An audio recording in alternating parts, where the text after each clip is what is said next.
ভালোবাসার বাংলাদেশ।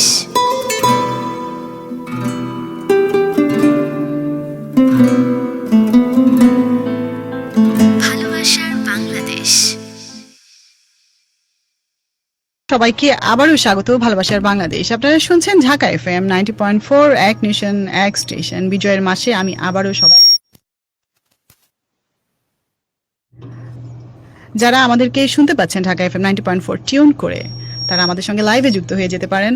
লাইভে যুক্ত হতে হলে যা করতে হবে, আপনার ফেসবুকে গিয়ে সার্চ দিতে হবে ঢাকা FM 90.4 অথবা আই লাভ ঢাকা FM দিয়ে সার্চ দিলেও পেয়ে যাবেন ঢাকা FM এর অফিসিয়াল ফেসবুক পেজটি, অথবা চলে যেতে হবে ঢাকা FM এর অফিসিয়াল ইউটিউব চ্যানেলে, পেয়ে যাবেন।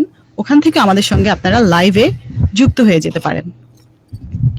ঢাকা FM 90.4 ভালোবাসার বাংলাদেশের এই স্টুডিওতে যারা আসতে চান এবং আপনার গল্প আমাদের সঙ্গে শেয়ার করতে চান, তারা আমাদেরকে SMS করতে পারেন। আমাদেরকে SMS করতে হলে যা করতে হবে, আপনার মোবাইলের মেসেজ অপশনে গিয়ে টাইপ করতে হবে GURU গুরু স্পেস, আপনার গল্পটি লিখে পাঠিয়ে দিতে হবে 16260 নাম্বারে। আমাদের একটি হোয়াটসঅ্যাপ নাম্বার আছে, হোয়াটসঅ্যাপে আপনারা আমাদেরকে টেক্সট করে দিতে পারেন। আমাদের হোয়াটসঅ্যাপ নাম্বারটি হলো 01841904904। টেক্সট করলেই আপনার গল্পটি আমরা পেয়ে যাবো। আর যদি সিলেক্ট হয়ে যায় তাহলে আপনারা চলে আসতে পারেন ভালোবাসার বাংলাদেশের এই স্টুডিওতে। আপনারা যারা আমাদের সঙ্গে লাইভে যুক্ত হয়ে গিয়েছেন তাদেরকে আমি বলবো লাইভটি আরো বেশি বেশি করে শেয়ার করে দিতে, যাতে আরো অনেক অনেক মানুষ আমাদের সঙ্গে লাইভে যুক্ত হয়ে যেতে পারেন। বিজয় দিবসের এই দিনে আমরা আপনাদের সাথে যুক্ত হওয়ার জন্য এক্স্যাক্টলি বিজয় দিবসের এই দিনে আমরা আপনাদের সাথে যুক্ত হওয়ার জন্য কিন্তু লাইভে চলে এলাম। আমি দেখতে পাচ্ছি অনেকেই আমাদের সঙ্গে লাইভে যুক্ত হয়ে গিয়েছেন। আমি তাদেরকে বলবো আমাদের সঙ্গে আমাদের লাইভটিকে আরো বেশি বেশি করে শেয়ার করে দেওয়ার জন্য, অথবা লাইক কমেন্ট করেও আমাদের সঙ্গে আপনারা যুক্ত থাকতে পারেন। লাইভে আপনারা দেখতেই পাচ্ছেন আমার সঙ্গে আছেন, স্টুডিওতে উপস্থিত আছেন আমাদের ভালোবাসার গুরু লাভ গুরু এতেশাম, এবং আমাদের সঙ্গে আমাদের আজকের অতিথিও উপস্থিত আছেন।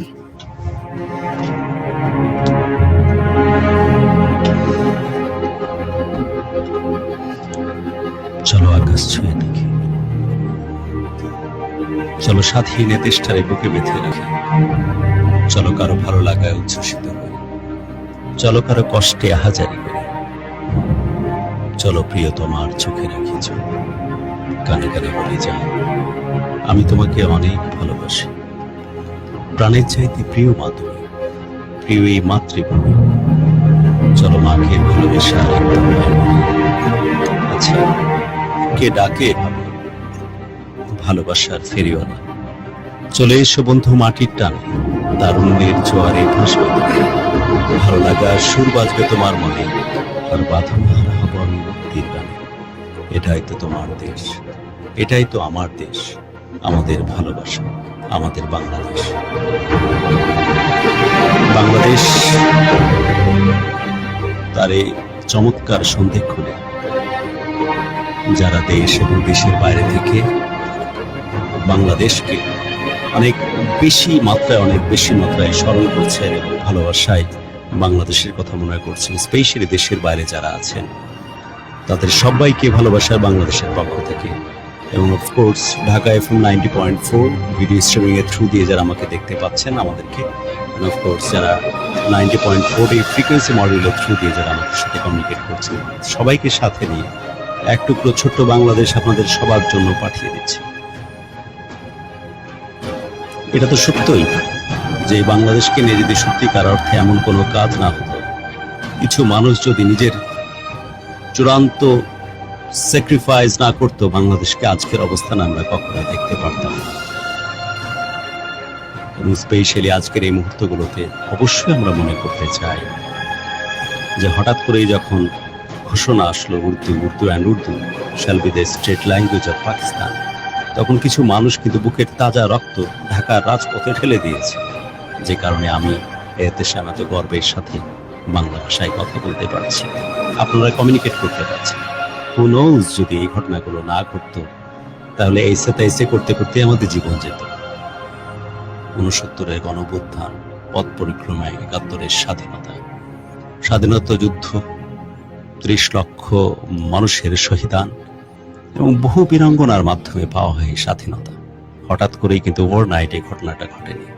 কত মানুষের স্যাক্রিফাইস, কত মানুষের কষ্ট, কত মানুষের পরিশ্রম, কত মানুষের সর্বস্ব হারিয়ে দেওয়া, তার বিনিময়ে পাওয়া এই ভৌগোলিক এই সীমারেখা, একটা নির্দিষ্ট জাতীয় পতাকা আর নির্দিষ্ট একটি দেশ যার নাম বাংলাদেশ। এবং সত্যিকার অর্থেই কিছু মানুষ কখনোই চিন্তা করেনি যে আমরা আসলে বদলাতে চাই না।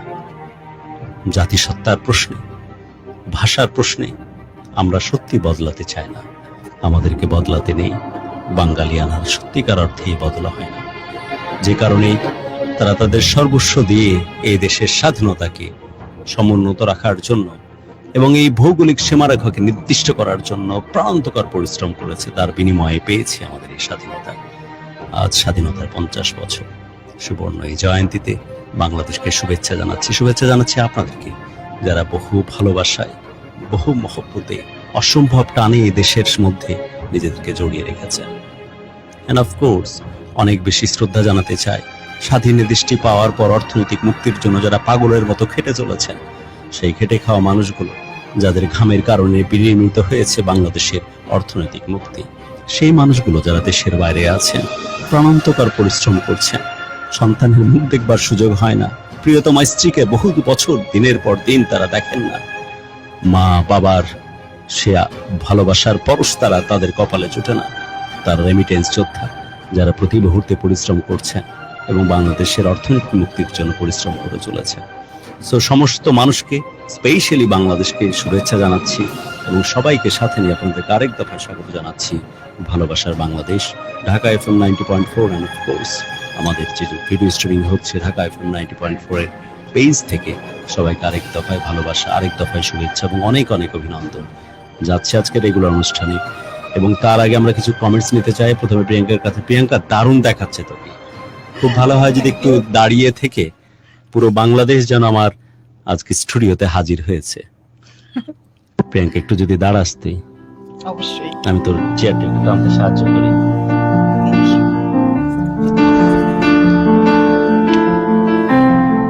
এই কালার আপনি যেমনই হোক না কেন, যেমনই দেখেন না কেন, দ্য ম্যান ইন ব্ল্যাক, ইচ্ছা করেই কালো করে আসছি কারণ আমার রং কালো, আমার গেঞ্জি কালো, আমার প্যান্ট কালো, আমার বেল্টও কালো।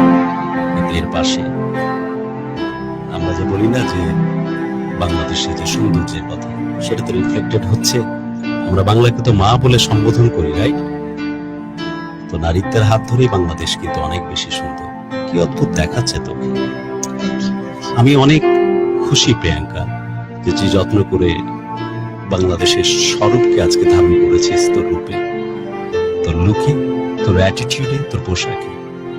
এমনই যত্ন এবং এমনই শ্রদ্ধা থাকা উচিত এই প্রোগ্রামের প্রশ্নে, এমন শ্রদ্ধা এবং ট্রিবিউট থাকা উচিত বাংলাদেশের 50 বছর পূর্তিতে। স্পেশালি তোর লাল শাড়ি, এরকম চুড়ি বহুদিন দেখা হয়নি। সবুজ, লাল, ওটা কি কালার প্রিয়াঙ্কা? লেমন, সবুজের কাছাকাছি লেমন। এই সবগুলো কালারের কম্বিনেশন, সবকিছু মিলিয়ে আমি অবশ্য আমার ভুলে গেলে চলবে না, তোর ইয়ারিং সেটাও সবুজ, লাল সবুজের কি চমৎকার কম্বিনেশনে আজকে প্রিয়াঙ্কা হাজির হয়েছে।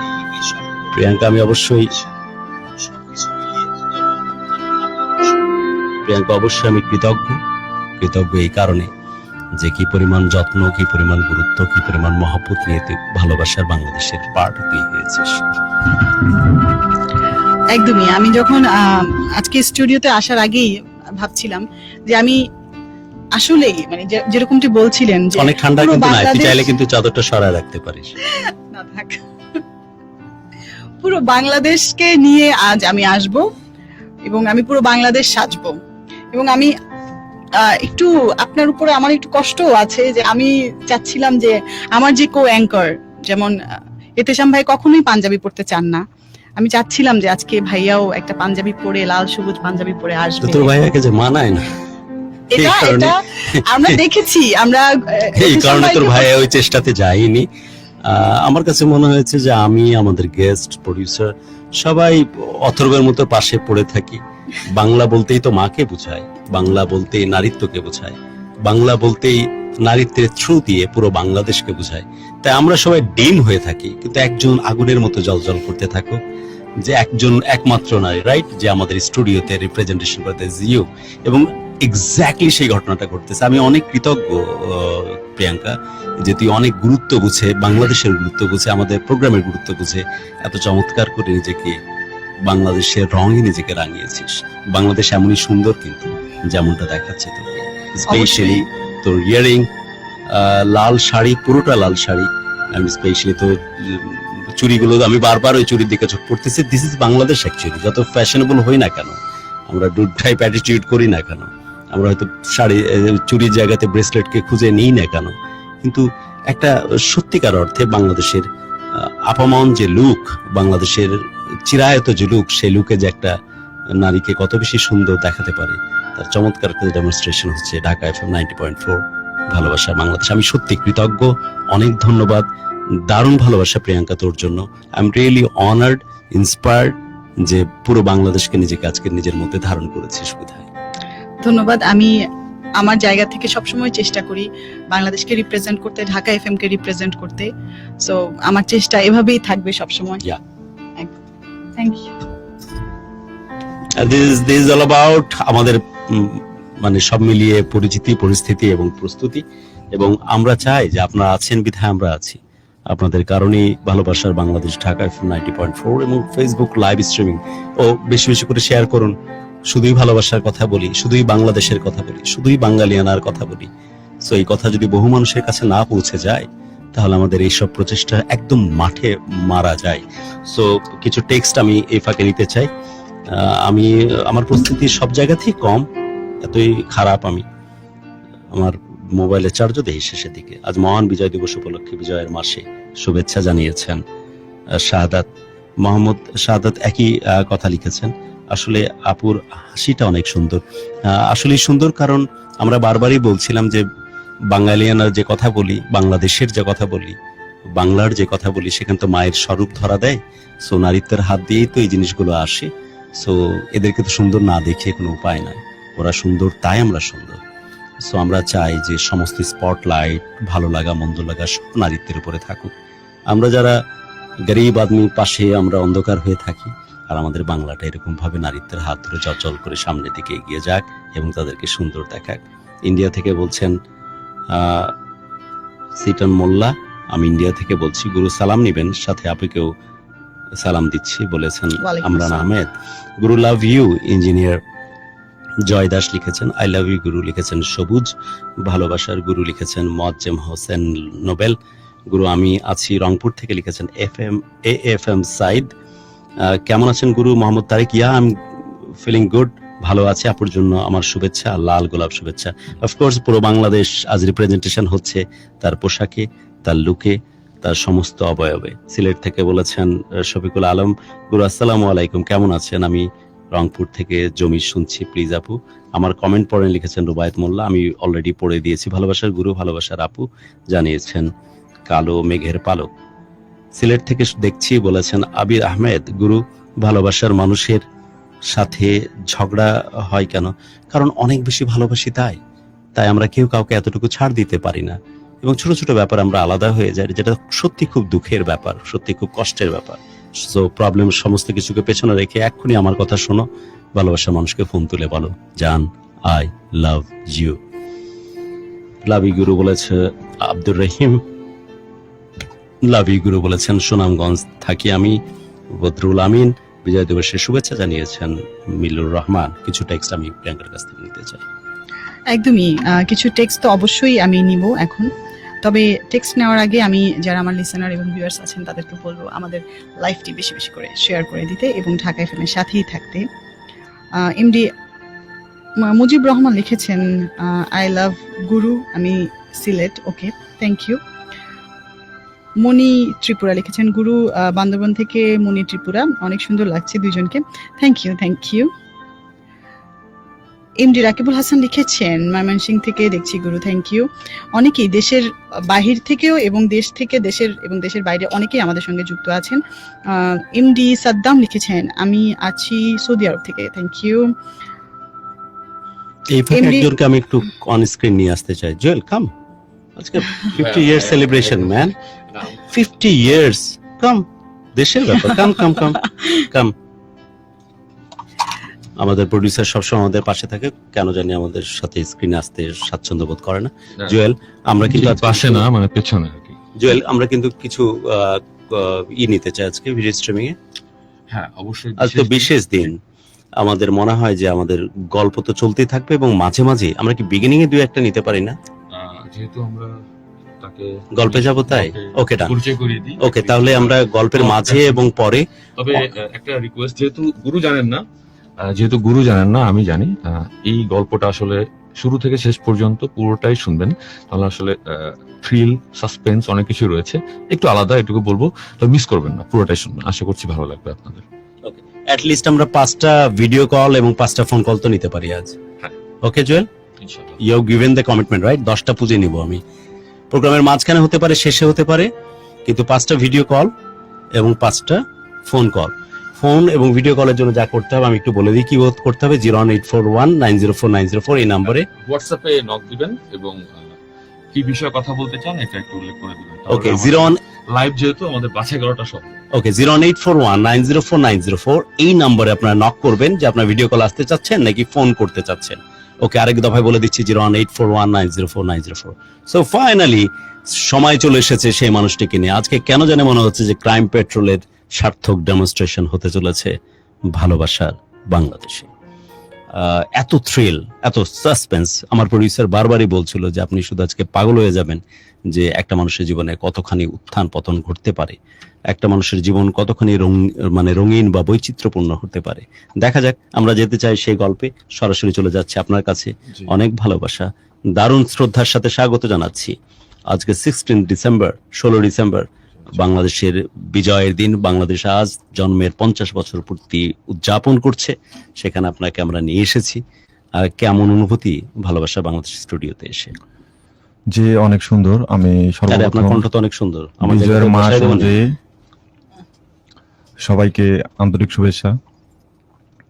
আর আমি এখানে এসে অনেক ভালো লাগছে, বিশেষ করে আপনার পাশে বসে আছি, এটা অনেক মানে সৌভাগ্যের ব্যাপার। আমি প্রতিনিয়ত শুনতাম, দেখতাম। পাশে আছে প্রিয়াঙ্কা আপু, আমি দেখতাম ওনার কণ্ঠ অনেক ভালো লাগতো। উনি যখন নাম্বার বলতো, লুক তো মানে ঠিক আছে, যখন উনি নাম্বার বলতো মানে ওনার প্রতিটা কথাই মনে হতো যে উনি কোনো কবিতা আবৃত্তি করতেছে আর কি। মানে অনেক ভালো লাগতো আর কি।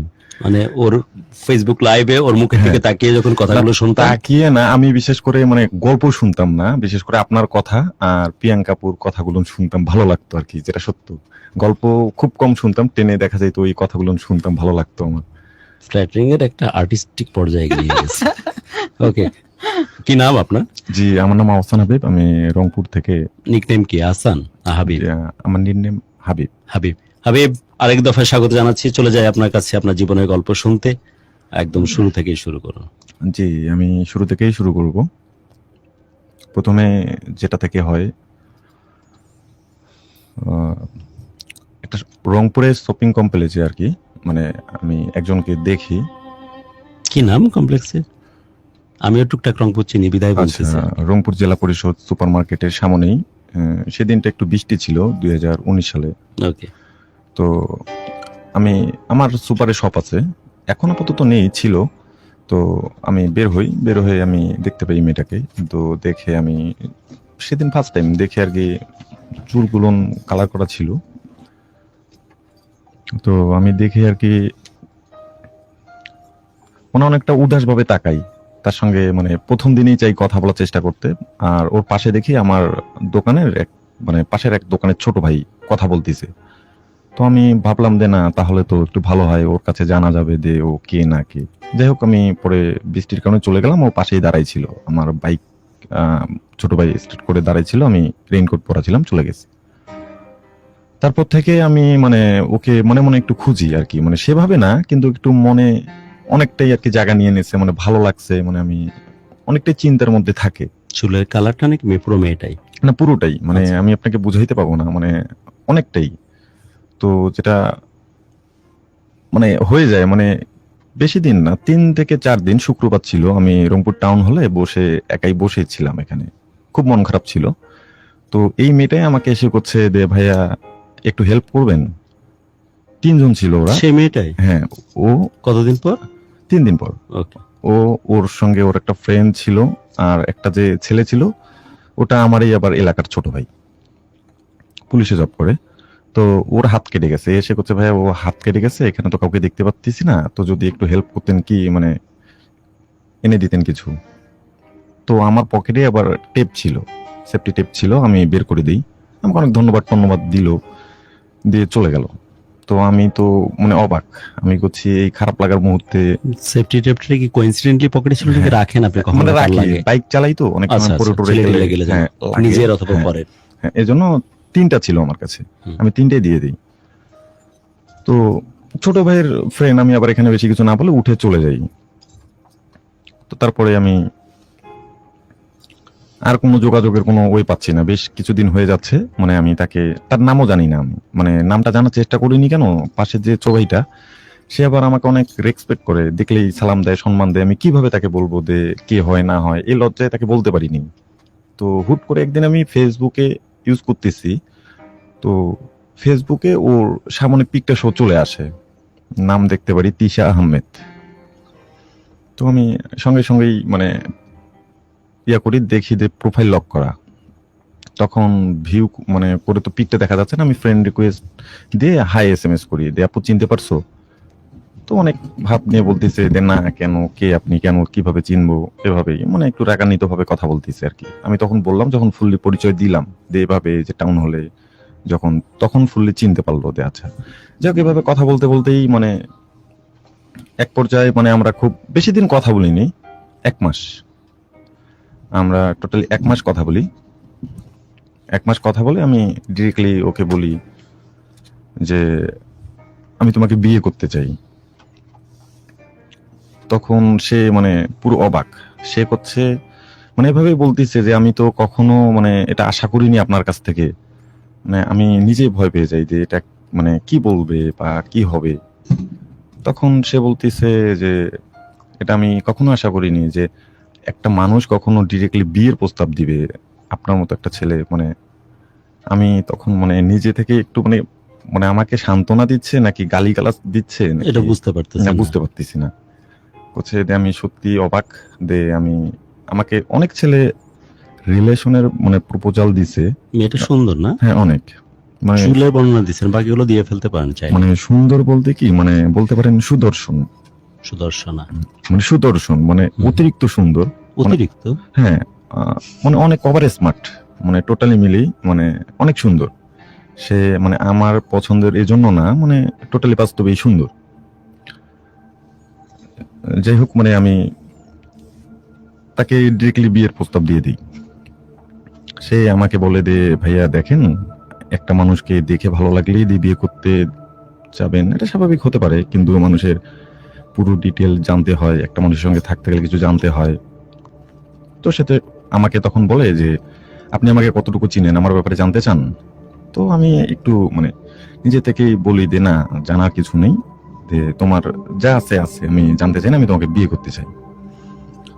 সে আর কি তখন আমাকে একটা টেক্সট করে, মানে কোনো রিপ্লাই নেই। আমি অনেকক্ষণ ফোনটা হাতে নিয়ে আসছি, মানে কোনো SMS আসে না, অনেক বড় একটা SMS আসে।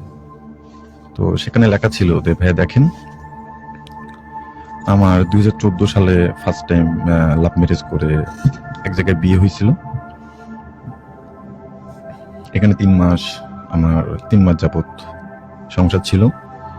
তো ওই ছেলে আমাকে অনেক টর্চারিং করতো, যাই হোক মানে এরকম বলার পরে সে তাকে এখানে এসে ডিভোর্স দিয়ে দেয়। তো তারপরে সে পড়াশোনাটা কন্টিনিউ রাখে, পড়াশোনা করে, এখন সে ভালো আছে। তো সে এমন, ওর তো মেয়েটার বিয়ে হয়েছিল, right? জি ওর নিকনেম কি তিশা? জি, ওর আর নাম, আপনি হাবিব? আমার নাম আহসান হাবিব, ওর ফুল নাম হচ্ছে জোনাকি আক্তার তিশা। ওকে, নিকনেম তিশা। জি ওর আগে বিয়ে হয়েছিল, জি, 3 মাস সংসার ছিল। জি জি। ওকে, তারপর? তিশা বলতে গেলে কি, আমি যতটুকু জানি, পরবর্তী জানতে পারি যে তিশা ওর নাম না, মানে ও নিজে থেকে একটু মানে রাখছে। ওর বাসায় যখন আমি জানতে পারি যে ওর নাম হচ্ছে জোনাকি। ওকে, জোনাকি, আমরা তাহলে জোনাকি নামই ডাকি। হ্যাঁ জি, জোনাকি। তারপর? কিন্তু আমি ওকে তিশা নামে চিনতাম ফার্স্ট টাইম থেকে, তো ওই জন্য ওই নামটাই বারবার চলে আসে। হুম। তো সে তখন আমাকে SMS টা পড়ার পরে আমি ভয় পাইনি, মানে আমার কথা কি হচ্ছে লিখছিল টেক্সটে? টেক্সটে বলছে যে আমার তো বিয়ে হয়েছিল। ও এই কথা, হ্যাঁ, এই কথা বলছে 3 মাস যে সংসার ছিল। যে আপনি তো সুপারমার্কেটে ভালো প্রতিষ্ঠিত ব্যবসায়ী, আপনি হয়তো বা আমার মতো মেয়েকে এখন ইগনোর করবেন, এটা স্বাভাবিক। তো তখন আমি আবার শর্ট এসএমএস লেখার জন্য প্রস্তুত ছিলাম না। আমি ভাবছি যে একটু বড় সড়ো করে আমি লিখবো আর কি। মানে আমি লিখতে শুরু করি, তো আমি এসএমএস লিখে আমি বলি, তখন মানে আমারও একটু পাঁচটা প্রবলেম ছিল, মানে ছিল বলতে রানিং ছিল, মানে একটা ঘটনা সম্পর্কে ছিলেন তো। হ্যাঁ, মানে আপনার ভয়েসের কারণে আরো বেশি প্রেমে পড়তো নাকি মেয়েরা? ভয়েসের প্রশংসা এর আগে হয়নি এতেশাম বলার আগে? হ্যাঁ, এরকমটা হয়নি কখনো। যে যাই হোক, থ্যাংক ইউ, আপনাকে ধন্যবাদ বলার জন্য। আগে একটা সম্পর্কে ছিলেন, তিশার সাথে কমিউনিকেশন চলছে, ও বলতেছে যে এই ঘটনাটা তো এখানেই। ওকে, আচ্ছা, মানে আমি তখন, ও যখন আমার প্রপোজালটা অ্যাকসেপ্ট করে নিল, আমি তো মানে রাত 2টা ছিল, আমি অনেক দূর থেকে আসছিলাম, বৃষ্টি সেই দিনও ছিল, মানে আমি বলে বোঝানোর মতন, আমি রাত্রে মানে উঠেই মানে সঙ্গে সঙ্গে একটা স্ট্যাটাস দিছিলাম যে আল্লাহ যদি মানে কাউকে দেয়, মানে হাজার চেয়েও কিছু পাওয়া যায় না, যদি আল্লাহ কাউকে দেয় মানে না চাইতেই দিয়ে দেয়, মানে এরকম একটা স্ট্যাটাস দিই। মানে ফেসবুকে রাত্রেই ঝড় উঠে যায় যে কি আমি কোনো মানে কোনো দৈত্য পাইলাম নাকি, বা অনেকে অনেক মানে ফানি টাইপের ইয়া করতেছিল আর কি। আমি তাও মানে অনেক আনন্দ, মানে আমি রাত্রে এমন ভাবে মানে চলাফেরা করতেছি, আমার মা পাশের রুম থেকে বুঝতে পাইছে যে কি ব্যাপারে এত রাত্রে আমার ছেলে আবার কি হলো, পাগল টাগল হইলো নাকি, হাসতেছি কেন। তারপর আমি যখন ওকে বলি, আমার ঘটনাটাকে ওকে বলার আগে আপনাদেরকে বা সবাইকে বলা প্রয়োজন, আমার ওর সঙ্গে মানে রিলেশন মানে হয়ে গেছে, কিন্তু আমার পাস্টে আমার বেবি, আমার বিয়ে হয়, আমার 2014 সালে আমি বিয়ে করি। আমার বিয়ে হয় আমার বাসা থেকে না, আমি নিজে থেকেও না। বিয়েটা হচ্ছে একটু অন্যরকম, মানে আমার চাচিকে আমি ছোট থেকে মা বলে সম্বোধন করি, খুব সম্মান করি। মানে ছোট থেকে বড় হয়েছি আমার চাচা চাচির বাসায়। মানে এমনটা বলতে পারেন যে আমার বাবা কোনো আমাকে অর্ডার করলো যেটা করতে হবে, না এটা সম্ভব না, কিন্তু আমার চাচি বলছে এটা আমাকে কখনোই মানে না বলার এই সাহসটা আমার কাছে ছিল না, মানে এটা করতে হবে আমাকে। মানে অনেক সম্মান, মানে ভালোবাসতাম, মানে খুব আদর করতো আমাকে, মানে খুব অনেক অনেক ভালোবাসতো ওই চাচি। তো সে আমাকে তার পছন্দেই বিয়ে দেয়। তো বিয়ে দেওয়ার পরে মানে আমি কেন জানি তাকে মেনে নিতে পারি না, অনেক সমস্যা মানে আমাদের মাঝে। হাবিব, আপনি বলছিলেন জোনাকির গল্প, এর মধ্যে আপনি বললেন যে আপনার চাচি আপনার বিয়ে দেয় এবং বৈবাহিক সম্পর্কে জড়িত হন। জি জি, আবার বলছিলেন যে এই সম্পর্ক থাকাকালীন একটা মেয়ের সাথে আপনার কমিউনিকেশন হ্যাঁ জি।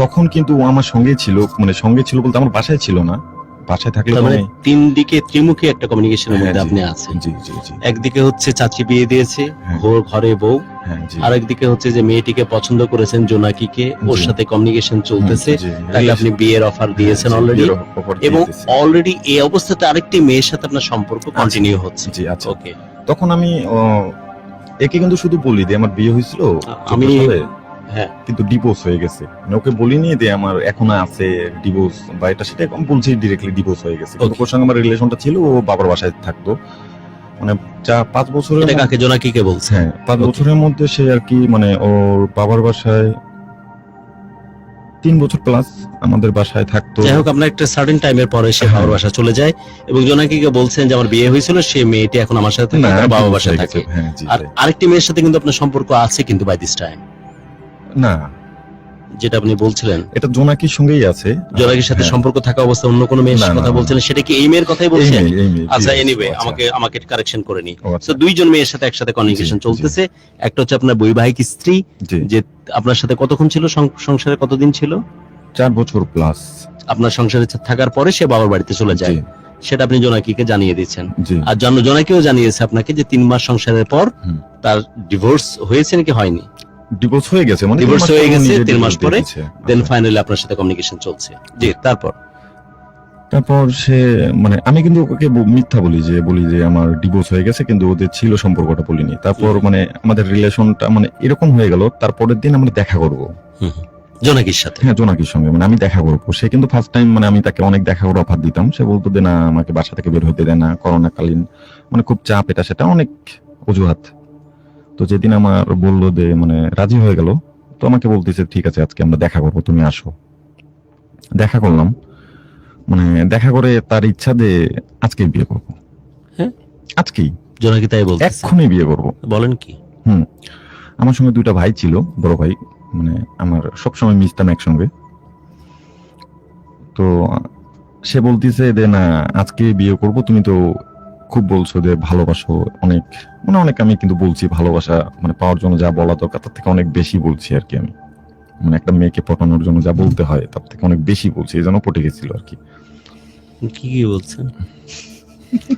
না আমি কেন জিজ্ঞেস করছি যে প্যারালালি 2-3টা ম্যানেজ করতে পারছেন, তাহলে একটা নিয়ে তো পাগল হয়ে আছি আমি। এটার জন্য আপনার ইম্পর্টেন্ট হতে পারে আপনার ভয়েস এবং আপনার হাইট। কি ধরনের কথা বলতেন ওকে ম্যানেজ করতে গিয়ে জোনাকিকে? না মানে বাস্তবে কি মানে আমি একটু অনেক ধৈর্য আমার মাঝে, আমি কখনো হার মানতে চাই না, মানে আমি যে কোনো কাজেই নামলে মানে কথা হচ্ছে আমার এরকম ওকে কনভিন্স করতেই হবে, এটা আপনার ভিতরে ছিল। কথা বলার সময় কিভাবে কথা বলছিলেন যে কারণে সে পাগল হলো? মানে অনেক মানে সবসময় আমি ফানি টাইপের কথা বলতাম, মানে একটু মানে হাসাইতাম। মানে পায়রা চত্বর থেকে কোর্ট কাছারি থেকে ওই যে জমিদার বাড়ি সব জায়গায় ঘুরতেছেন আর হাসানোর চেষ্টা করতেছেন?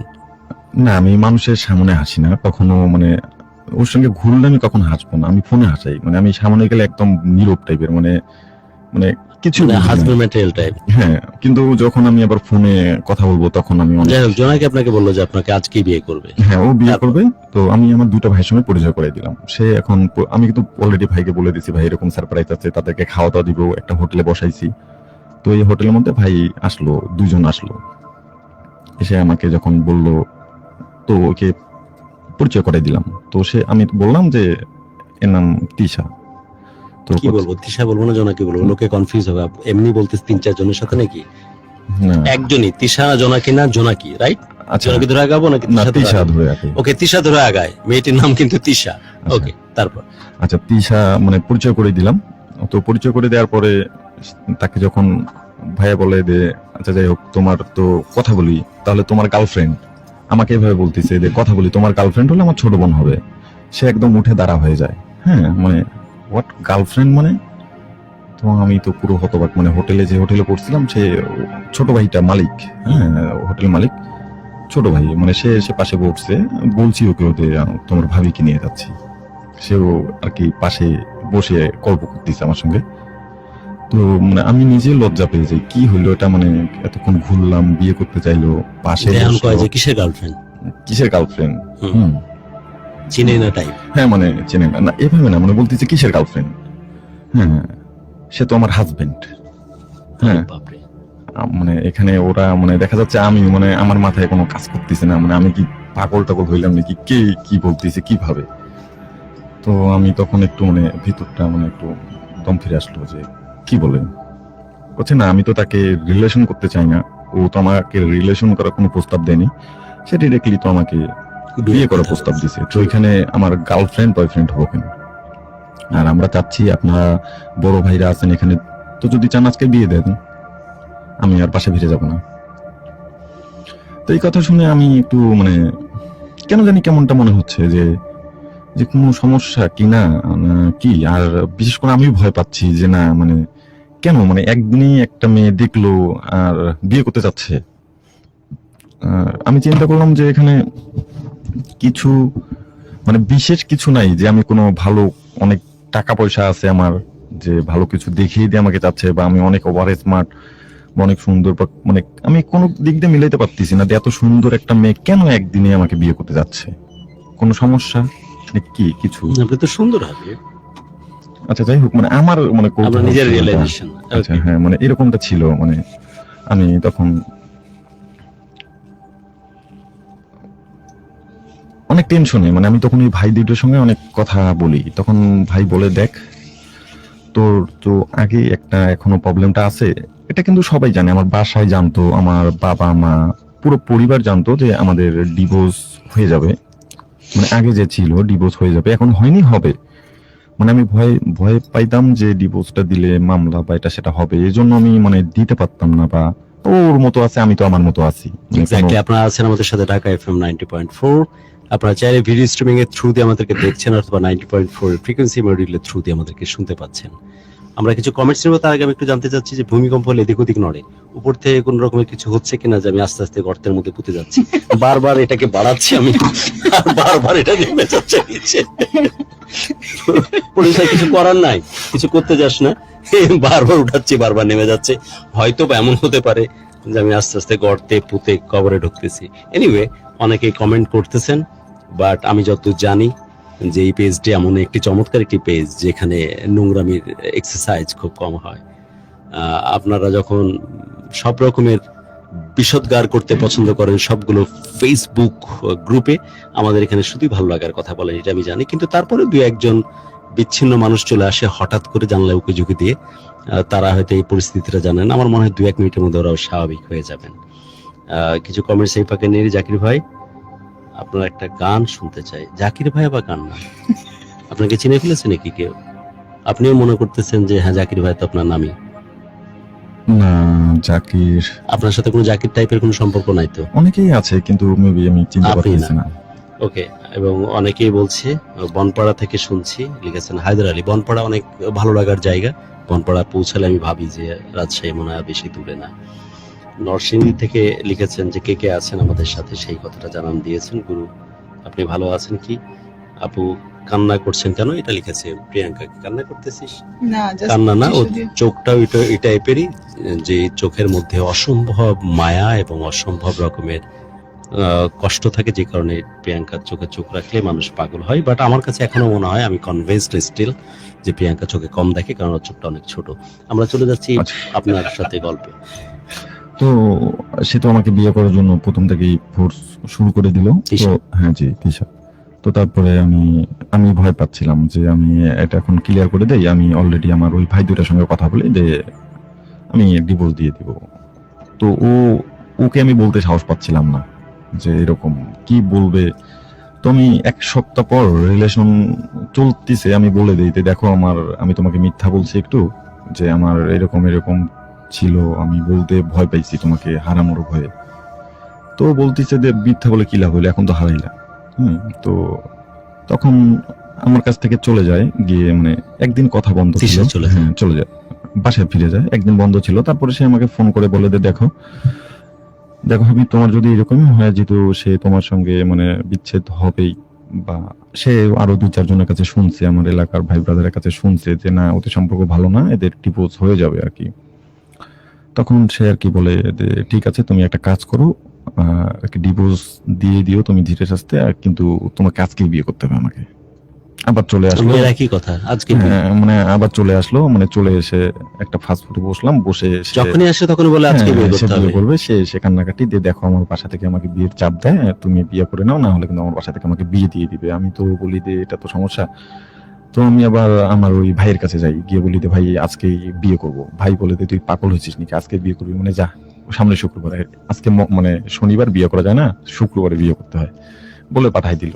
ওকে আমি মানে বলি যে দেখো একটা ভালো দিন দেখে বিয়ে করা ভালো, তো তাড়াহুড়া করা ভালো না, অনেক বুঝাই টুঝাই পাঠাই দিই আর কি। মানে আমি এভাবে একটু সময় নিচ্ছি আর কি, মানে দেখতে চাচ্ছি যে মানে কি ঘটনা আর কি।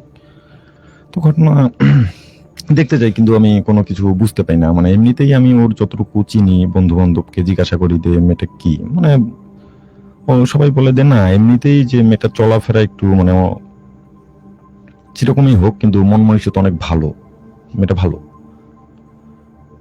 কিন্তু আমি ওর এলাকা অব্দি পর্যন্ত যাই না, যে ও কি করে না করে বা ওর বাবা কি করে না করে, এগুলো আমি জানতে চাই না। কিন্তু ও বলতো যে ওদের পারিবারিক সচ্ছলতা অনেক ভালো, এটাই ওর মুখে শুনতাম আর কি, কিন্তু আমি কখনো দেখতে যাইনি। কিন্তু আমার কতটুকু আছে বা আমি কি করি না করি, এগুলো আমি অলওয়েজ বলতাম যে দেখো আমার এতটুকুই, এর বেশি কিন্তু আমার কিছু নেই। তো আমরা ক্রমাগত এভাবে রিলেশন বেশি দিন না, 1 মাস করলাম, করার পরে 7 আগস্ট আমরা বিয়ে করে ফেলি, এবং 6 আগস্ট আমরা ডিভোর্স দিয়ে 7 আগস্ট বিয়ে করি। 6 আগস্ট বলতে যে আপনার বৈবাহিক যে সম্পর্কটা ছিল, আমরা মানে তাকে ডিভোর্স হ্যাঁ, দিয়ে divorce 7 দিয়ে, আগস্ট আপনি তিশাকে বিয়ে করেন। তিশাকে বিয়ে করে নিই। তো বিয়ে করে নিয়ে আমরা বেশ ভালোই বেশ ভালো বলতে অতিরিক্ত ভালো আমরা জীবনযাপন করা শুরু করি। আমার বাসা থেকে মেনে নেয় না আমাকে। হাবিব তিশাকে বিয়ে করার পিছনে সবচেয়ে বড় রিজন কি ছিল? লুক, মানে কেউ সত্য কথা বলে না, হাবিব বলেই ফেলে। আমি সত্য কথাই বলবো, মানে আমি আপনাকে বুঝাতে অনেক পারবো না। সুন্দর তো, তা না, আমি সুন্দরের এটা বেশি মানে ইয়া না, কেউ বলে কিন্তু বাস্তবে কি অনেক ভালো লাগতো, ঠিক আছে, কিন্তু একটা মানুষ যে একটা মানুষের প্রতি এতটা কেয়ারিং হইতে পারে, মানে আমি তাকে না দেখলে বুঝতে পাইতাম না। আমি মনে আছে আমার করোনা সে সময় খুব মানে যাই হোক, আগের বইয়ের মধ্যে সেই জিনিসগুলো দেখেন। হ্যাঁ, যাই হোক, মানে এটা না, আমি তারপরেও বলি আর কি, মানে কারো মাঝে আমি এটা পাইনি বা এরকম গল্পের মধ্যেও দেখি না আর কি, মানে সাধারণত নাটক সিনেমা সিনের মধ্যে চলে আসে এরকম সিনগুলো। তো আমি মানে মানে আমার খুব গলা ব্যথা ছিল সেদিন, জ্বর প্রচন্ড, সে সময় করোনার খুব মানে চাপ, মানে একটু জ্বর কাশি হলে ভাবতেছি করোনা, ঠিক আছে, আমিও ভাবতেছি যে আমার করোনা হয়েছে, আমি মরে যাবো, একটু ভালো মন্দ যে একটু মানুষের সঙ্গে কথা টথা বলে একটু মাপটাপ চেয়ে নিই, একটু ভালো মন্দ খেয়ে নিই, এরকম চিন্তা ভাবনা চলে আসে আমার মাঝে আর কি। তখন আমি তাকে মেসেজ করি আর কি, যে বলি প্লিজ কন্টিনিউ। যে মেসেজ করে বলি যে আমার দেখো আমার সমস্যা হচ্ছে এরকম, মেবি আমার মনে হয় করোনা পজিটিভ, আমি একটু ভয় পাচ্ছি, তো আজকে থেকে আমরা একটু দেখা করাটা ক্লোজ করে দেই, মানে ক্লোজ করে দেই বলতে কিছুদিন একটু আগে দেখি কি হয় তারপর। তো সে আর কি বলে যে না তুমি এটা কেমন কথা, তোমার করোনা হয়েছে তো কি হয়েছে এটা সেটা, মানে সে মানে কথা বলতে বলতেই মানে চলে আসলো আমার এলাকায়, চলে আসছে, এসে বলতেছে যে আমি তোমার বাসার সামনে চলে আসছি, আশপাশে আসছি, এক ঠিকানা দিচ্ছে, এখানে তুমি চলে আসো, নাহলে তোমার বাসায় ঢুকে যাবো আমি। তো আমি আবার এই অবস্থা বের হয়ে আসলাম, আমাকে দেখতেছি প্যাকেটে ওষুধ নিয়েছে, কিছু মেডিসিন নিয়ে আসছে, নিয়ে এসে আমাকে দিল, দিয়ে আমাকে বলতেছে এগুলো কোনো কিছুই হবে না, এগুলো কিছু না, এগুলো ভয়ের কিছু নেই, করোনা যদি হয় এটা হচ্ছে আস্থার জায়গা। হ্যাঁ, গল্পে করোনা- চলে যাচ্ছি যে সেদিন বলছিল যে আপনাকে বিয়ে করবে, দেন ফাইনালি আপনি বিয়ে করলেন। হ্যাঁ জি, ফাইনালি তারপর? বিয়ে করলাম। বিয়ের পরে বলছিলেন যে দারুণ জীবন কাটছিল আপনার, তারপর?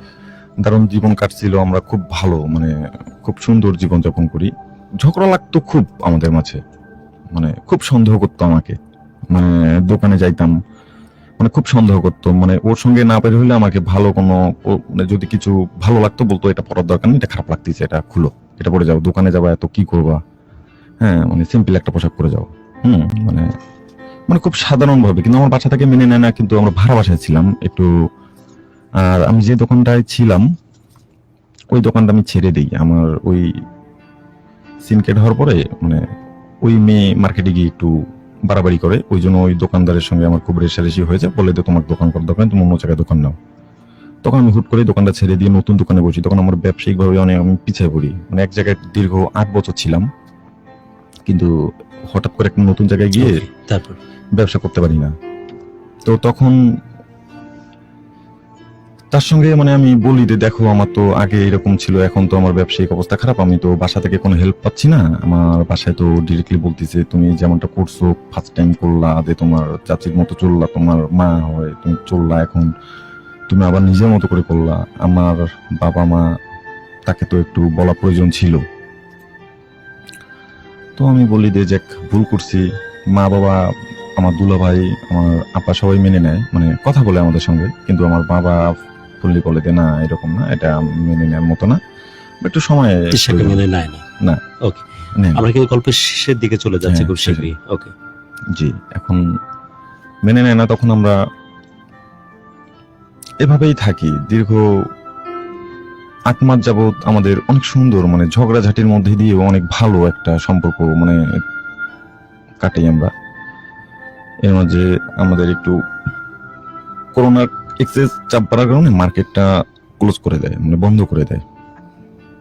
তখন আমি খুব টেনশনে পড়ে যাই যে বাসা ভাড়া, দোকান বন্ধ রেখেও আবার মাসে দোকান ভাড়া দিতে হবে, তো কি করব, আমার তো এতদিন থেকে এমনি নতুন দোকানে বসে একটু এমনিতেই লস, টাকা পয়সা কোথায় পাই না পাই, খুব টেনশনে আমি, মানে কি করা যায়। ওকে বলি, ও আমাকে হেল্প করতো, ও ওর বাসা থেকে দেখা যেত একটু টাকা পয়সা নিত, নিয়ে দিত, কিন্তু এভাবে তো চলা যায় না, করোনায় বন্ধ, কতদিন এভাবে চলা যায়, খুব মানে দুশ্চিন্তা, কি করব, পারি না মানে ছোট কোনো কাজ করতে, নিজেকে খারাপ লাগে, বা কি কাজ করব, কিছু তো করতেও পারি না, ব্যবসা করি, অন্য কোনো তো কাজ জানি না। তখন ক্রমাগত সে আমাকে একটা বলে যে, দেখো কি করা যায়, তুমি একটু দেখো, চিন্তা করো। সে সময়ে এক মানে ভাই বলবো না কি বলবো, তাকে কেমনে বুঝাই, মানে ভাই বলেন, বাকি গল্পটা পরে বুঝবো যে কোন পর্যায়ে যাচ্ছে সে। হ্যাঁ মানে এক ভাই বলি, হুম। যেহেতু বয়সে একদিন বড় হলে তাকে ভাই বলার প্রয়োজন আমি মনে করি। সে খারাপ হলেও মানুষ। সে আমাকে ফোন দেয় যে হাবিব কোথায়, আমি বলতেছি আমি বাসায়। বলতেছে তো বাসা থেকে বের হও না, তোমাকে দেখি না। তো আমি তখন অনেক দুঃখের সহিত বললাম যে ভাই বের হবো, মানে এরকম আগের মতো অ্যাবিলিটি নাই, ঘুরতে টুরতে যাবো বা কোথাও চাটা খাবো এরকম নাই। ওই জন্য বাসায় বসে আছি, যে কয়েক টাকা খরচ হয় বাসায় খরচ করি, বাইরে করি না। তো বলতেছে টাকা নিয়ে টেনশন করো, আমরা ভাই ব্রাদার আছি না, তুমি আসো।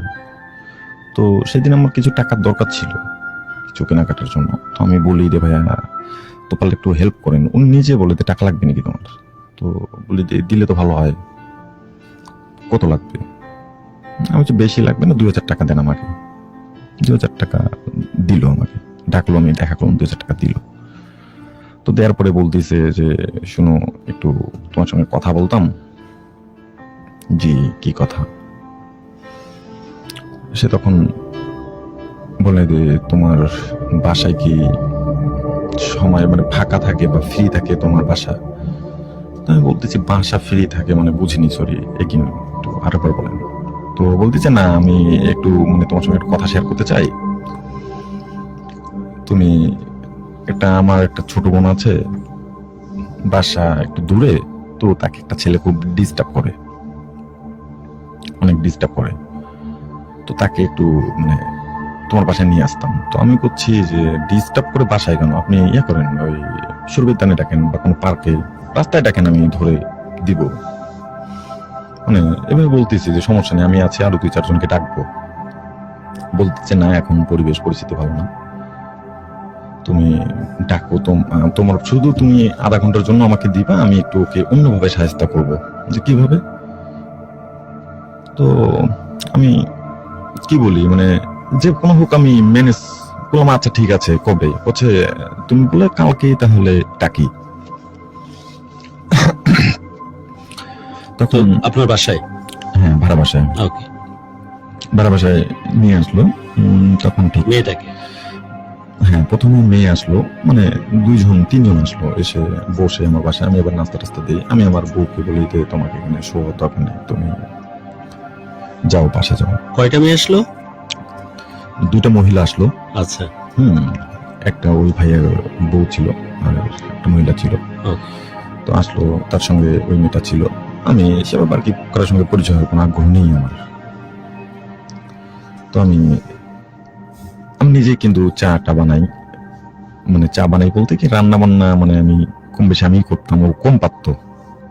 তো আমি নিজে থেকে চা বানাচ্ছি, নুডলস বানাচ্ছি দেওয়ার জন্য। এরা বসছে, তারপরে পরে ওই ছেলে আসলো, ছেলেটাকে নিয়ে আসলো। ছেলেটাকে নিয়ে আসার পরে আমি তো নাস্তা দিয়ে আমার মতো বসে আছি আর কি। তো আমাকে করছে যে তুমি বসো, বাইরে কথা বলতেছি। তো ক্রমাগত ভাবে এরা 3-4 জন চলে আসলো আমার বাসায়। আমি কে বা কবে কিভাবে আসতেছি আমি বুঝতেছি না। আর আমিও ভাড়া থাকি, ভাড়া থাকি আমি। তো তখন 1-2-4 জন আসলো, 4 জন ছেলে। সেদিনেরই কথা হ্যাঁ, বলছেন? সেদিনই Okay. একই সঙ্গে আসলো, এসে ওই ছেলেটাকে বলতেছে তুমি যা বেয়াদবিটা করছো এটা ঠিক করো নি। এখন তুমি কি ভালোভাবে এখানে আমাদেরকে, আমরা এলাকার ছেলে, তুমি কি ভালোভাবে আমাদেরকে কিছু দিবা নাকি আমরা আইনত ব্যবস্থা নিব বা এলাকার কাউন্সিলরকে ডাকবো? ওই 3-4 জন ছেলে এসে ওই ছেলেটাকে হ্যাঁ বলতেছে ওকে বলতেছে যে টাকা পয়সা দিবা নাকি আমরা জিনিসটাকে নিয়ে সামগ্রিক ভাবে সবাইকে নিয়ে বসবো। হ্যাঁ, বা আমাকে চোখ নেড়ে বলতেছে যে আপনি বাড়িয়াল, আপনাকেও ধরে নিয়ে যাবো, এটা সেটা। মানে আমাকে চোখ দিল, চোখ দিয়ে মানে তুমি চুপ থাকো, চুপ থাকো, তোমাকে কিছু করবো না, জাস্ট ভয় দেখাচ্ছে এমনিতেই। আমি চুপ আছি, আমি কিছু বলতেছি না। আমি এবার পাশে থাকলাম, কি হচ্ছে এরকম কেন? তুমি চুপ থাকো না, একটু বলুক না, এরা বলে কিছু টাকা। যাই হোক, এভাবে করে কিছু টাকা, অল্প কিছু টাকা আর কি, মানে লোকটার কাছে টাকা ছিল না, বিকাশে মিলে। যাই হোক, বাইরে যারা এখনো আমাদের সাথে যুক্ত হয়েছেন তাদেরকে বলি খুব মনোযোগ দিয়ে স্টোরিটা শুনুন। আমাদের এ ধরনের ঘটনাতে প্রায়শই পড়তে হয়। এ ধরনের ঘটনার মুখোমুখি আমরা প্রায়শই হই, যারা আমরা FM 90.4 এর থ্রু দিয়ে শুনছি অথবা আমাদের ভিডিও স্ট্রিমিং ঢাকা FM এর থ্রু দিয়ে যারা দেখছি। একটু মনোযোগ দিয়ে শুনুন, কারণ এই ঘটনাগুলো প্রায়শই আমাদের জীবনে ঘটে এবং ঘটনার এন্ড পর্যন্ত আপনারা আমাদের সাথে থাকুন, তাহলে বুঝতে পারবেন যে জীবন কত সময় কত রকমের রং নিয়ে আসে এবং দারুণ শিক্ষণীয় ব্যাপারও কিন্তু আপনাদের জন্য অপেক্ষা করছে সামনে। ওকে হাবিব, তারপর? আচ্ছা, তারপর এভাবে নিয়ে চলে যায়, মানে টাকা আমাকে আবার 2000 টাকা আবার দেয় যে তুমি এটা রাখো। তো আমি মনে মনে করছি, তো 40 মিনিট ছিল টোটালি, চলে গেল। আর ওই ছেলেটির কাছ থেকে যে পরিমাণ টাকা ছিল সেটা নিয়ে নিল তারা? হ্যাঁ, 9000 টাকা ছিল। 9000 টাকা নিয়ে নিল। হুম। ওকে। আমাকে 2000 টাকা দিয়ে ওরা বাকিগুলো নিয়ে চলে গেল। তো আমি কিন্তু আর কিছু জানি না, আমি রাত্রে শুয়ে আছি বাসায়। রাত বাজে 2টা, আমার বাসায় দরজা নক করতেছে পুলিশ। আমি প্রথমে বুঝতে পারিনি পুলিশ নাকি, হ্যাপি শব্দ হচ্ছে, আমি ওকি টকির আওয়াজ পাচ্ছি। আমি ভয় পাইনি, আমার কথা হচ্ছে ভয়ের কি আছে। আমি দরজা খুললাম। তো খুলে যে ভাইটা আমাকে ফোন দিয়েছিল, সে দেখতেছি হাতটা সামনে, মানে আসামিরা যেভাবে থাকে হাতটা সামনে দিয়ে আর কি দাঁড়িয়ে আছে। জিজ্ঞাসা করতেছে, আসো নাকি? তো বলতেছে হ্যাঁ। বলছে তোমার বাসায় কে কে থাকে? আমি বলছি আমি আর আমার স্ত্রী। ডাকো। তো সে তো পাশেই ছিল, বের হইলো। তো বলতেছে তোমাদের একটু থানায় যেতে হবে। বলতেছে থানায় কেন? আমি বললাম থানায় কেন? করছে এমন ভাব করতেছো ভাজা মাছ উল্টে খেতে জানো না? না। ওই ছেলেটা যখন আসে বাসায়, আসে আমাকে বা আমার বাসার মানে কয়েকটা পিক উঠাই নেয়, ছেলেটা নিয়ে গিয়ে এগুলো থানায় দেয়। আর মূলত ওই যে ভাইটা ছিল, আর ওই ভাইটা মানে সাধারণত এই কাজগুলো নিয়েই করতো, মানুষকে এভাবে ঠকাইতো। হাবিব, আমরা প্রোগ্রাম চলতে থাকুক, হ্যাঁ, ভিডিও স্ট্রিমিং আমরা আছি এবং যারা 90.4 থেকে শুনছেন তারা খুব বেশি না, অল্প সময় বিরতির মধ্যে তারা ফিরে আসছে, বাট স্ট্রিমিং আমরা আছি, গল্প চলতে থাকুক। আচ্ছা। Okay.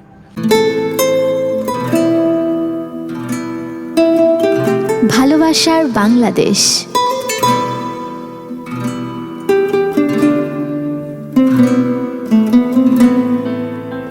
ভালোবাসার বাংলাদেশ। সবাইকে আবারও স্বাগত ভালোবাসার বাংলাদেশ। আপনারা শুনছেন ঢাকা FM 90.4 এক নেশন এক স্টেশন। আমরা শুনছিলাম আমাদের আজকের অতিথি আহসান হাবিবের গল্প। আমরা গল্পে আবারও ফিরে যাব, তবে তার আগে আমি আমার লিসেনার এবং আমার যারা ভিউয়ার্স আছেন তাদেরকে বলতে চাই, আমাদের লাইভটি বেশি বেশি করে শেয়ার করে দিন এবং ভালোবাসার বাংলাদেশের স্টুডিওতে যারা আসতে চান তারা আমাদেরকে SMS করতে পারেন। আমাদেরকে SMS করতে হলে যা করতে হবে, আপনার মোবাইলের মেসেজ অপশনে গিয়ে টাইপ করুন GURU গুরু স্পেস আপনার গল্পটি লিখে পাঠিয়ে দিন 16260 নাম্বারে, অথবা আমাদেরকে হোয়াটসঅ্যাপ করুন 01841904904 এই নাম্বারে। চলে যাব আমাদের আজকের অতিথির গল্পে। ওকে, হাবিব বলছিলেন যে আপনাকে অ্যারেস্ট করলো এবং আপনাকে থানায় নিয়ে যাওয়া না, হয়। অ্যারেস্ট করেনি, আমাকে জিজ্ঞাসাবাদের জন্য নিয়ে যাওয়া হয়। আচ্ছা, যে আমাকে বলে যে কতটুকু সত্য যে মানে তুমি এখানে ইনভলভ না। আমি গিয়ে ডিরেক্ট বলছি যে ভাই আমি এরকম এরকম জানি না কিছু, আমাকে জাস্ট এভাবে বলছে। আর সব থেকে প্লাস পয়েন্ট ছিল আমার কাছে কল রেকর্ডিং ছিল, আমি শোনাই, কিন্তু কথায় কোনো কাজ নেই, কারণ বাসাটা আমারই ছিল। এভাবেই মানে আমাদের যে কয়েকজন ছিল সবাই পুলিশের কথা হচ্ছে যে একটা ছেলে এখানে আসলো, ছেলেটাকে ব্ল্যাকমেল করে তার কাছ থেকে 9000 টাকা নেওয়া হলো হ্যাঁ এবং এই যে চক্রটা, যেখানে 3-4 জন ছেলে ঢুকছিল, 2 জন মহিলা, একজন তার বউ এবং তার আরেকজন মহিলা ছিল, এবং যাকে বড় ভাই হিসেবে আপনি সম্বোধন করতেছেন, তারা যে 9000 টাকা ব্ল্যাকমেল করে ছেলেটির কাছ থেকে নিল, সেটার সাথে আপনিও জড়িত। এই তো চক্রের অংশ আপনি। জি। আপনি বলছেন যে না, আমাকে শুধু বলা হয়েছিল যে এখানে তারা আসবে, কথা বলবে, হ্যাঁ, জি। কিন্তু এটার পিছনে যে কি ইন্টেনশন আছে এটা আপনি না জানেন না, এই তো। এবং আপনি ফোন রেকর্ডিং দিয়ে সেটা প্রমাণ করার চেষ্টা চেষ্টা করেছিলেন, করলাম, কিন্তু কিন্তু শুনলো পুলিশ এটা- বলতেছে যে না, আপনারা সবাই একটা চক্র, যারা বিভিন্ন মেয়েলি ঘটনাতে আপনারা ব্ল্যাকমেল করে টাকা উপার্জন করেন।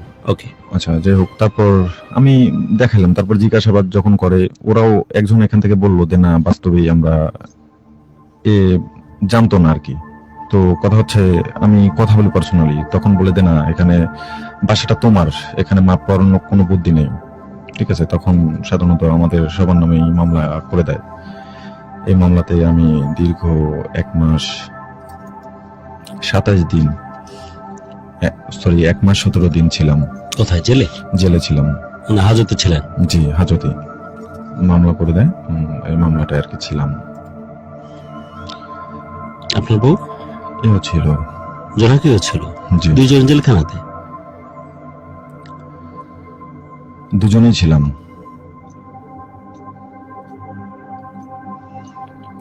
1 মাস 17 দিন কেমন ছিল যে? এখানে গিয়ে মানে আমি মানে অন্যরকম একটা অবস্থা। বাসা থেকে মানুষ মানে যখন আমার বাসা থেকে পরিবারে দেখা করতে যাইতো, এমনিতেই আমার বাবা মেনে নেয়নি। আর দ্বিতীয়ত মানে আমার বাসা থেকে মানে জিনিসটা একদম অন্যভাবে নেয়, ওর বাসা থেকেও জিনিসটা অন্যভাবে নেয়। হচ্ছে তোমরা কেন, মানে বুঝাইতে পারতেছিলাম না, মানে না এটা হয়ে গেছে, এটা অ্যাক্সিডেন্ট, এটা না, এটা বাসা থেকে করছে যে না, পুলিশ তো কখনো আমাকে ধরতে আসলো না, আমি এত বছর থেকে আছি। মানে তাদের কথা হচ্ছে কিছু হলেও তোমরা জানো, সত্যতা আছে কিছুটা হলেও, তা না হলে কেন তোমাকে ধরলো? আর তুমি ঠিক আছে, তুমি কেনই তাকে বাসায় ডাকলা বা বাসায় বসতেই দিলা? তুমি এভাবে খুব মানে এমন একটা পর্যায়ে চলে আসে যে আমাদের এটা কারণে সম্পর্কটাই মানে থাকবে না, মানে বাসা থেকে, ওর বাসা থেকে আমার বাসা থেকে জামিনে বের হই, যে আল্লাহর রহমতে বের হয়ে যাই জামিনে। কিন্তু দাগ তো পড়ে যায়, একটা দাগ পড়ে যায়, একটা মান সম্মান, মানে গোটা এলাকা সবাই জানে। গোটা এলাকা বলতে হ্যাঁ, মানে সবাই জানে যে হাবিব, জোনাকি এরা হচ্ছে প্যানেল করে মানুষকে ব্ল্যাকমেল করে তার বাড়িতে এবং টাকা উপার্জন করে এভাবে, তাই তো? হ্যাঁ, মানুষের ভাষ্যটা এরকম ওকে, ছিল। তারপর? তখন বুঝাইতে পারিনি, কিছুদিন পরে আর কি এটা ঢেকে যায়, কিন্তু জিনিসটা স্বাভাবিকভাবে আর কি নিজে থেকে আমি আর উঠে দাঁড়াইতে পারলাম না। ওই জিনিসটা থ্রো করে আমি দোকানটাতে ছিল, এটা মানে মার্কেটে গিয়ে মানে একটা এরকম যে একটা সম্মান ছিল আমার, মানে সেটা সবাই যখন ওই চোখে দেখে, না এভাবে দেখতো না। মানে জিনিসটা হচ্ছে কিরকম, মানে আমি দোকানে ওটার পরে নিজে থেকে বসিনি আর কি, আমি অনেকদিন বসিনি দোকানে, দোকানে ছেলে দিয়ে চালাইতাম। তারপরে দোকানে আমি ড্যাম খেয়ে যাই, মানে ছেড়ে দিই দোকানটা, একদম টোটালি ক্লোজ করে দিই। না, আমি একটা সম্মান ছিল, মানে 2-4 জন কথা বলতো, যেখানে একটা কোনো ছোটখাটো বিচারে বুঝতে যাইতাম, পারছি, বলতাম। তারপর? তো তারপর আমি দোকানটা ক্লোজ করে দিই, তারপরে আমাদের সম্পর্কটাই একটু মানে এলোমেলো পর্যায়ে চলে আসে। আপনার এবং জোনাকি, মানে তিশা? তিশা, জোনাকি বললে তিশা, ওকে, তিশার সাথে সম্পর্ক ওলটপালট হয়ে যায়, তারপর? হয় না, মানে ও ওর বাসায় এখনো, আমি আমার বাসায়। সে মানে মানে এখন অন্যরকম একটা পর্যায়ে, সে তার জায়গা থেকে সে অন্যরকম মানে একটা পর্যায়ে আছে। সে মানে তার মানে কথাবার্তা গুলো এখন অন্যরকম। সে চায় কি আমি বুঝি না, তাকে মানে ফোনে পাই না, আমি মানে কোনোভাবেই তাকে মানে পাচ্ছি না। দেখা যাচ্ছে আমি সারাদিনে ফোন দিলাম, ফোন ওয়েটিং, জিজ্ঞাসা করলাম যে কে ছিল, বলছে ছোট ভাই বা বোন, ফ্রেন্ড, ওল কাটাচ্ছে, কিন্তু আমার সঙ্গে কথা বলতেছে না। তো আমি বলছি কি চাও, কোনো বিচ্ছেদ চাও না কি, সমস্যা কি, তুমি কি চাচ্ছ, মানে বলে দাও আমাকে, ক্লিয়ারলি বলো। তো সে ক্লিয়ার কিছুই বলে না আমাকে। তার কথা হচ্ছে আমি দেখি তো তার পারিবারিক দিক থেকে ভালো, কোনো আমার সঙ্গে খারাপ ব্যবহার করতেছে না, আমার সঙ্গে সুন্দর কথা বলতেছে, কিন্তু আমি ওর মতামতটাই ইয়ে করতেছি, মানে ও টোটালি মিলে ওই মানে আমার সঙ্গে আর কি মানে ঘুরাচ্ছে। আমি লাস্টলি যখন এখন অব্দি পর্যন্ত আসি, মানে আমি 1000বার ট্রাই করে ওকে ফোনে পাই না, ফোন করলে পাই না। ঠিক আছে, আমি যখন আপনাদের এখানে আসার আগে সে আমাকে নিজে থেকেই ফোন করে, সে কোনোভাবে জানতে পারে যে আমি এখানে আসবো। সে বলতেছে যে দেখো গেছো ভালো, কিন্তু ভালো থাকি। তো আমি কথা বলতেছিলাম যে দেখো তুমি যাই বলার বলো, যাই ইয়ে করো, মানে ভালো থাকি। তো আমি করছি, তখনও বললাম যে কি চাচ্ছ তুমি আমাকে বলো, তোমার চাপ কি, তুমি কি চাও। সে মানে ফাইনালি কিছু বলতেছে না, সে বলতেছে আছি তো। হাবিব, কি চান আপনি? হ্যাঁ জি, আপনি কি চান? আমি কি চাই, আমার কথা হচ্ছে আমি যে মানুষটাকে এত কিছু স্যাক্রিফাইস করে মানে এত কিছু মানে নষ্ট করে মানে আমার দোকান যা ক্যারিয়ার মানে সবকিছু নষ্ট করে আমি ওর পিছনে যাই। আমার পরিবারকে মানে আমি মানে কি বলবো গুরু, আমি ভাড়া বাসায় থাকতাম ঠিক, কিন্তু মানে ওর কিছু কারণ ও বলতো যে কে এটা দেখেন? কি বলবো, কে সে? সেই মানে আমি ফোন ধরেন। কি বলবো মানে আমি ওর এটা নাম্বারটা কি সে? জি আমি ফোন ধরেন, বেইমান দিয়ে চেক করে রাখছি আর কি। ফোন ধরেন, আমাকে দেন। থাক আমি না ফোন ধরেন, সে কি না অন্য কেউ? সেই তাহলে ধরেন, ধরেন ফোন ধরেন। কেটে দিছি। কাটেন, আপনি ফোন দেন।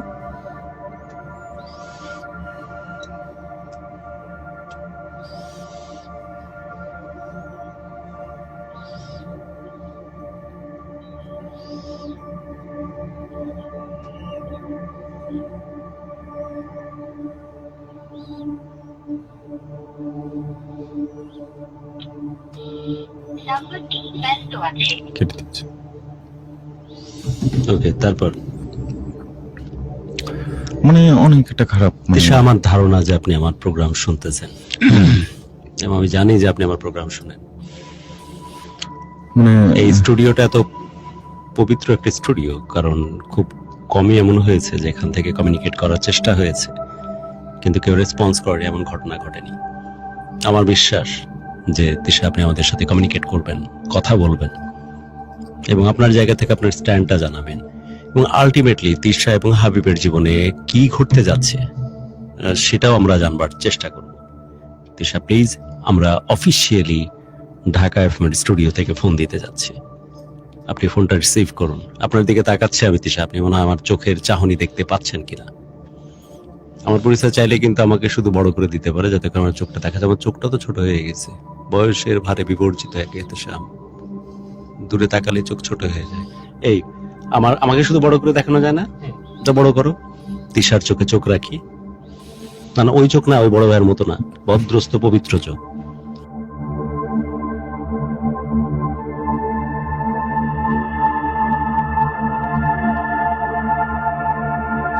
তিশা ফোনে আসুন, ফোন করতেছে আমি এতে শো। আমার পক্ষ থেকে হাবিব অনুরোধ করতেছে, হাবিব ফোন দাও। তিশা ফোন ধরুন এবং কথা বলুন।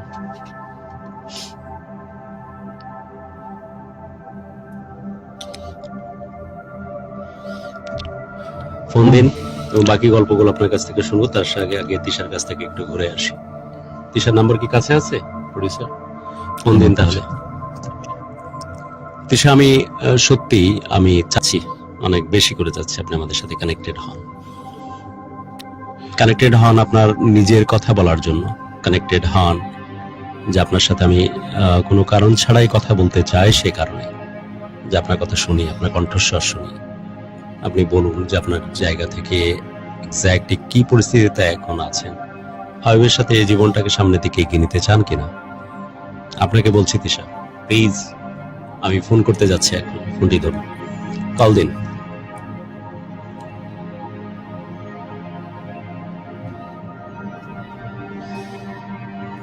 নাম্বার বন্ধ করে রেখে দিছি। স্পিকার দেন তো।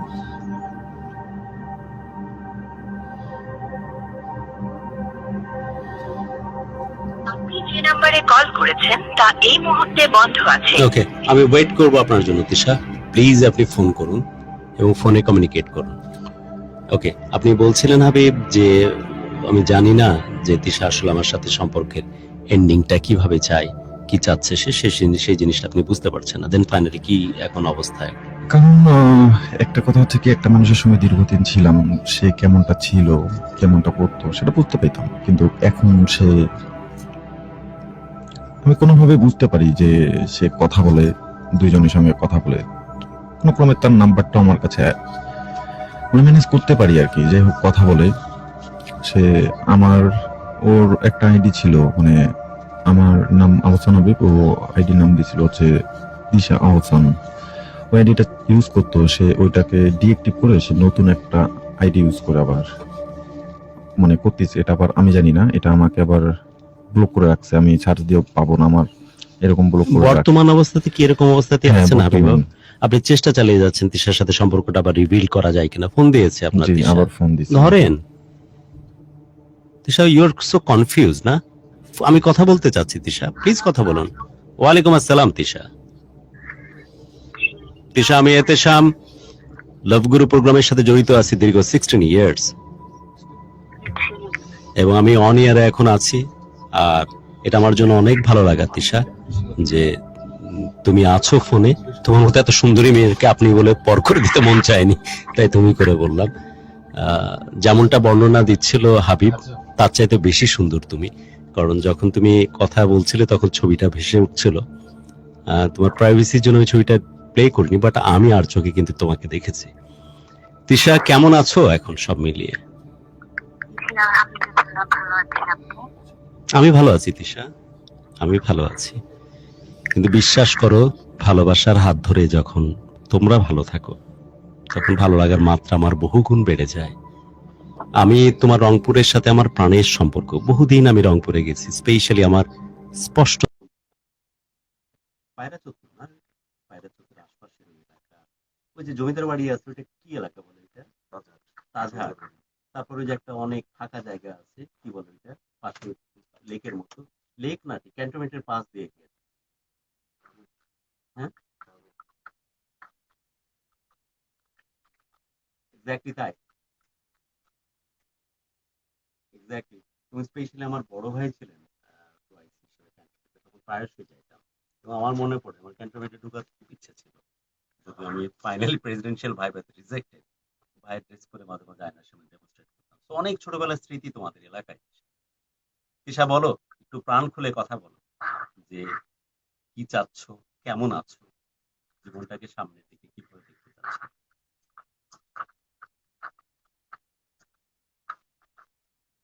অর্ধেক সত্য অর্ধেক মিথ্যা, বলো। পুরো সত্য কথাটা তুমি বলে দাও। তুমি বলো তিশা।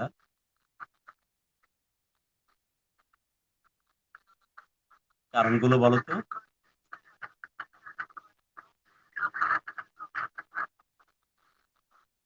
ডিয়ার ডিয়ার, একটু একটু একটু একটু এমন ভাবে কথা বলো যাতে পরিষ্কার ভাবে আমি শুনতে পারি। হ্যাঁ, ওটা একটু একটু দূরে থেকে বলতে পারো, একদম পরিষ্কার ভাবে বলো। তুমি ফোন কলে দিয়েছো নাকি কোনো হোয়াটসঅ্যাপে ফোন দিয়েছো? নাম্বারে। ওকে ডিয়ার, বলো, তুমি সত্যি কথাগুলো বলো।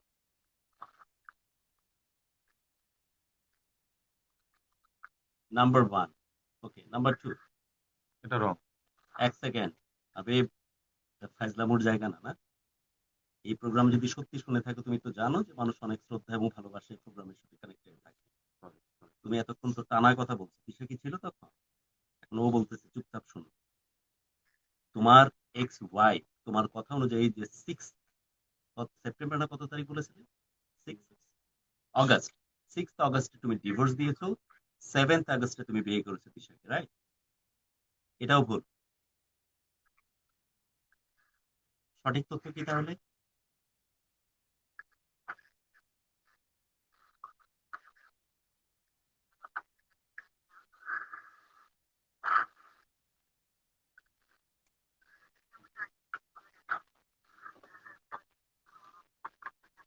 আমার কথা শুনতে।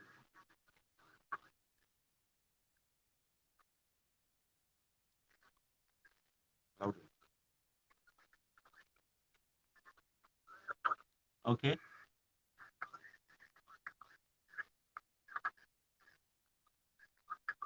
ডিয়ার, ডিয়ার, এক সেকেন্ড। তিশার সাথে কি তখনও সেপারেশন হয়নি তার? তুমি তো বললে যে তার সাথে সেপারেটেড হওয়ার পরেই তুমি আগের বউয়ের সাথে সেপারেটেড হওয়ার পর তিশার সাথে সম্পর্ক জড়িত। ফাইনালি বাট বাট তিশা বলছে যে কখনোই সেপারেশন ঘটনা তুমি ঘটাও। ওকে তিশা, তারপর।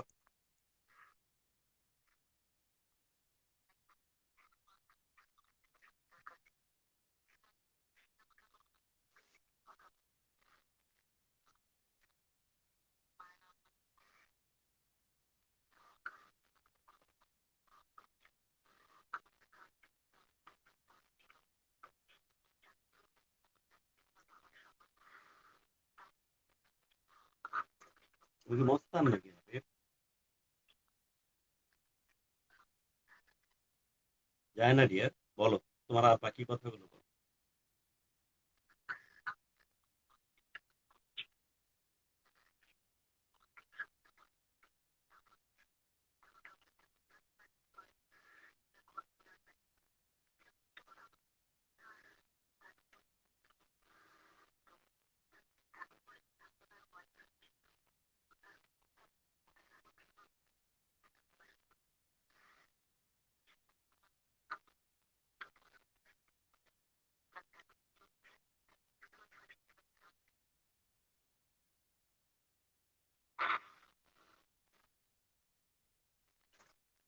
তার মানে কি আগের ওয়াইফের সাথে তার সেপারেশনটা হয়নি, তাই তো?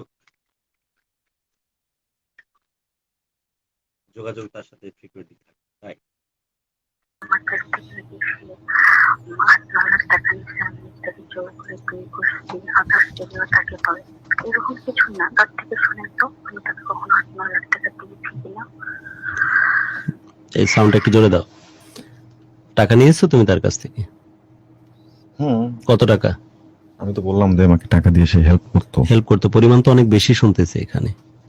মানে না, এগুলো সে মিথ্যা বলতো। সে আমাকে কন্ট্যাক্ট করছে, এটা বলে ওর সাথে কথা বলতো যে আমি তো তৃষার কাছে 8-9 লাখ টাকা নিয়েছি, 8-9 লাখ টাকা নেওয়ার কারণে আমি তো ওকে ছেড়ে দিতে পারছিলাম, মানে আমাকেও ঠিক রাখতো, সে ও আচ্ছা, তাকেও ব্যালেন্স করতো এবং যুক্তি হিসেবে দেখাতো যে আগের ওয়াইফের কাছ থেকে সে টাকা নেওয়া আছে, সেই কারণে তাকে ছাড়তে পারছে না। না, আমার কাছ থেকে সে টাকা নিচ্ছে, এই জন্য আমাকে ছাড়তে পারছে না, উনি এটাই বলা বলতো। ওকে ওকে, প্যারালালি দুইটা সম্পর্কই কন্টিনিউ করতো, বুঝতে পারছি। এখন কি অবস্থা সবকিছু মিলিয়ে তিশা, তোমার কি মনে হয়? ওর ভাষ্য অনুযায়ী ও এখনো একদম ভালোবাসার জন্য পাগল হয়ে আছে, তোমাকে ফিরিয়ে আনতে চায়, তুমি আসতে চাও না। তুমি কি আদৌ তার প্রতি তার কোন রকমের দুর্বলতা ভালোবাসা তোমার কাজ করে, নাকি তুমি আসলেই তুমি তার কাছে আর ফিরে আসতে চাও না? আমি আসলে তার কাছে আর ফিরে যেতে চাই না। আরেকবার বলো। আমি আসলে তার কাছে আর ফিরে যেতে চাই না। সব ভুলে, আমার পুরো লাইফ হিল করে রাখছে। সব ভুলতে পারছো তো তোমার জীবনের বাকি ওর সাথে কাটানো মুহূর্তগুলো?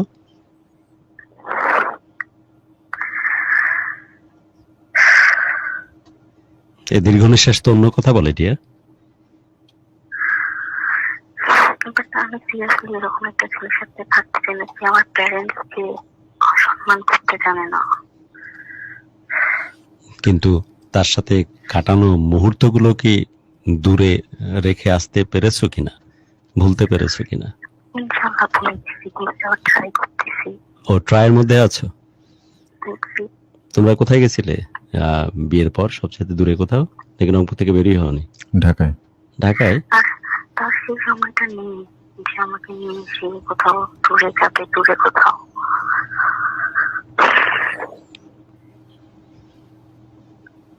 আসলে স্বপ্নের তাজমহলের প্রয়োজন পড়ে না, অথবা লাঙ্কেও বিচে ঘোরারও প্রয়োজন পড়ে না।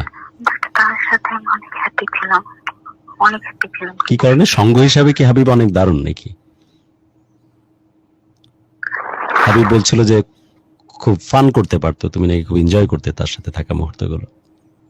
That's true. ট্রু? জি, ভুলতে কষ্ট হয়? অনেকটা ভুলে গেছি যখন থেকে সে আমার গায়ে প্রতিনিয়ত হাত তোলা শুরু করতো। এখন কি অবস্থায় আছো? পুরো ভুলতে পারছো নাকি এখনো সম্ভাবনা আছে আবার ওই আগের জীবনে ফিরে আসা? ফিরে যেতে চাই না ভাইয়া, ওর লাইফে আমি ব্যাক করতে চাই না। আমি আমার লাইফে বিলিভ নিয়ে অনেক ভালো আছি। আর ও যে বললো না যে ফোন ওয়েটিং, এটা সেটা, আমি আসলে কারোর সাথে কন্ট্যাক্টে নেই বা নিউ কোনো রিলেশনশিপে যাওয়ার আমার কোনো ইচ্ছে নেই।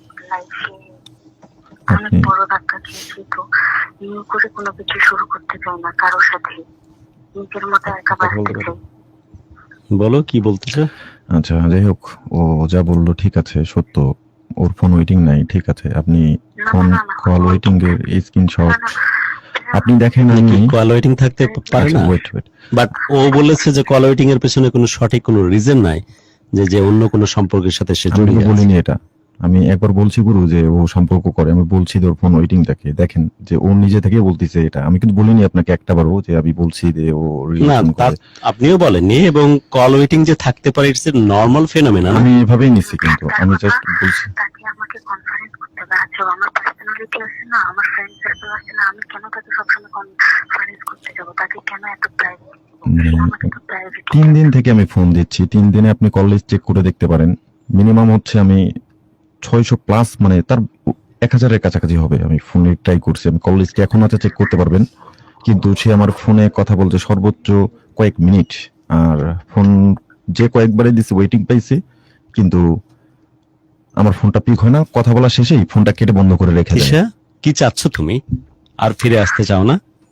না, ওরা ওর মেইন প্রবলেম হচ্ছে ফ্যামিলি। আমি ওরকম একটা ফ্যামিলি ওর সাথে থাকতে চাই না। ফ্যামিলির জন্য নাকি তার জন্য? না, তার মনের ভিতরে তার আগে ওয়াইফকে নিয়ে আসতে, তাহলে তাকে নিয়ে আসে তার সাথে সংসার করো। এক সেকেন্ড, তাহলে তিশা একটু হোল্ড করো। তুমি আসলে কই আছো? তোমার বয়স তো খুব বেশি হওয়ার কথা না। কত বয়স চলে এখন? 28। 28। আর 5-6 বছর আমার বাড়ালে তো তোমার ডাবল হয়ে যাবে বয়স। তুমি বলে সম্বোধন করতেছি, মনে কিছু নিও না। হ্যাঁ শিওর। তুমি আসলে কি চাও বলো তো? চুলগুলো গেছে তো এই সিদ্ধান্তহীনতার জন্য। রংপুরের ওয়েদার খারাপ, কিন্তু এত খারাপ না যে চুলগুলো এত অল্পতে চলে যাবে। না, আমার চুল ছোট থেকেই অনেক। সিদ্ধান্তহীনতায় কি খুব ভুগো যে আমি কার সাথে ভালো থাকবো? এটা কি বুঝতে পারো না? সেটা ও নিজে থেকে একবার বললো। তুমি বলো, ওর কথা, ও তো ফোনে আছে, তুমি শুধু আচ্ছা, বলো যে সিদ্ধান্তহীনতায় ভুগো, যে যাকে ছেড়ে চলে আসলাম এটা মনে হয় দোষ করলাম, যাকে গ্রহণ করলাম এটা মনে হয় ভুল ছিল, আগেরটাতে ফিরে যায়, নাকি প্যারালে 2-3টা সম্পর্ক চালানোর কোন যৌক্তিক ব্যাপার বলে তোমার কাছে মনে হয়? মানে হাবিব, হাবিব, জি জি গুরু বলেন। কোনোভাবে এটাকে জাস্টিফাই করো না। তোমার যে কমিউনিকেশন ছিল এই ব্যাপারে কিন্তু কোনো সন্দেহের সামান্যতম অবকাশ নাই। জি। জন্য তুমি আমাকে যদি বড় রকমের ফ্রড মনে করো, করতে পারো। এই মেয়ের সাথে সম্পর্ক থাকা অবস্থায় পূর্বতন স্ত্রীর সাথে যে তোমার কমিউনিকেশন ছিল, সেটা এই মেয়ের কথার ভিত্তিতে বলছি না, আমি কনফিডেন্টলি বলছি যে তোমার আসলেই ছিল। না, সন্দেহ, এটা আর কিছু না। তোমার কমিউনিকেশন ছিল হাবিব। এটা সন্দেহ। হাবিব, এক সেকেন্ড আমার দিকে তাকিয়ে বলো। জি। তুমি একটু চুপ থাকো তো, দিশা চুপ থাকো। তোমার কি কমিউনিকেশন ছিল না এই মেয়ের সাথে, পূর্বতন স্ত্রীর সাথে? কোনো কিছু আমরা তোমাকে কেউ জেলও দিবে না, ফাঁসি দিবে না, আমরা কোনো প্যারালাল আদালত চালাই না। গুরু একদিনই ছিল, সেটাও জানে।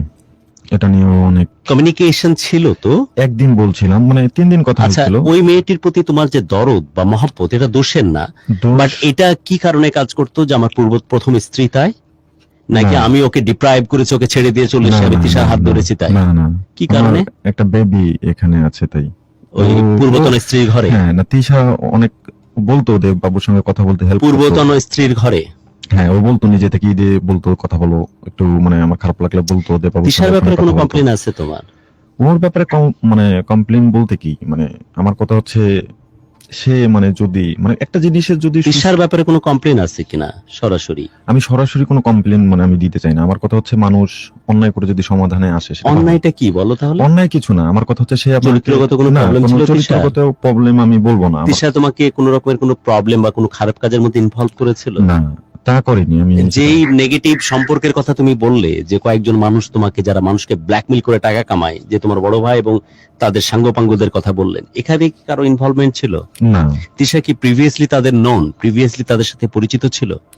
না, তাদের একজনকে চিনতো, কিন্তু এভাবে ইনভলভ বলতে তা না। চিনতো। তিশার এইরকম সংশ্লিষ্টতা আছে এবং এ ধরনের যারা মানুষকে ব্ল্যাকমেল করে টাকা কামায়, এরকম কোনো প্রমাণ বা কোনো সংশ্লিষ্টতা বা যোগাযোগ তিশার ক্ষেত্রে পাইছো কখনো? না, তা পাইনি। ওকে, আমার এই আলোচনা শেষের দিকে যাচ্ছে অনুষ্ঠানে। শুধু একটা কথা জানার আছে, সেটা হচ্ছে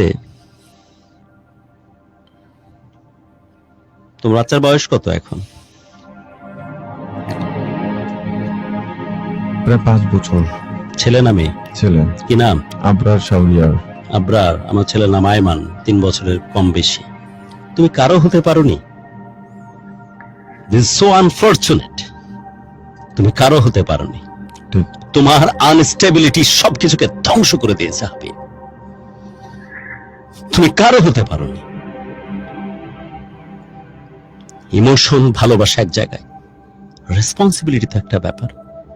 তোমার মতো ছেলে যে আবেগের বড় বেশি কাঙাল, আবরার বড় হয়ে যদি ঘৃণার চোখে তোমাকে তাকায়, যখন তোমার বয়সের ভারে তুমি মুহ্যমান হয়ে যাবে, শরীরের সমস্ত অঙ্গ প্রত্যঙ্গ ঠিকভাবে সাপোর্ট করবে না, সেদিন বুঝবা কষ্ট কারে কয়।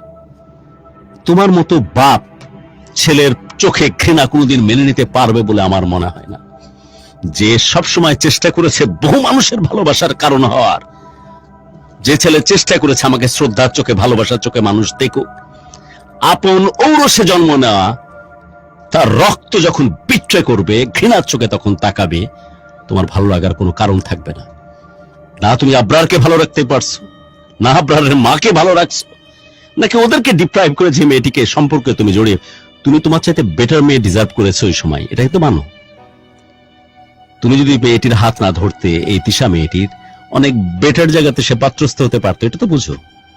তোমার যে বর্ণনা আমি তোমার মুখে শুনেছি, যেমন দেখতে মেয়েটি, যেমন তার স্মার্টনেস, নিঃসন্দেহাতীত ভাবে তোমার চাইতে বেটার অপশন তার কাছে ছিল। ছিল না কাউকে তুমি ভালো রাখতে পারোনি। মোরাল অফ দ্য স্টোরি কিন্তু এইটা হাবিব, কাউরে ভালো রাখতে পারোনি।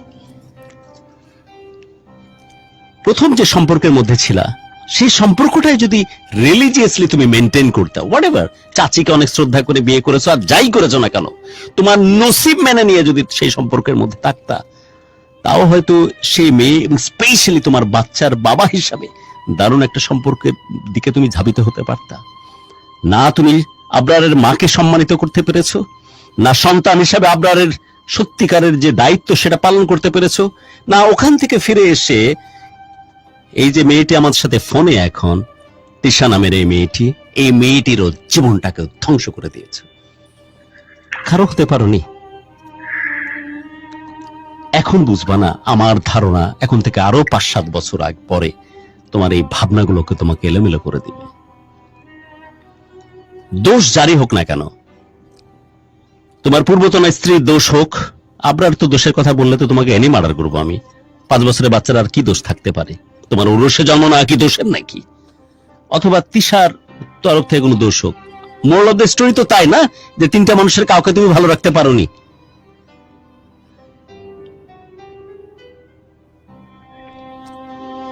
জীবনটাকে আরেকবার ঘুরে দাঁড়ানোর চেষ্টা করো হাবিব। কোত্থেকে শুরু করবে আমি নিজেও জানি না। এত অল্প বয়স, মাত্র 28 বছর বয়স, এত পেঁচায় ফেলছো জীবনটারে।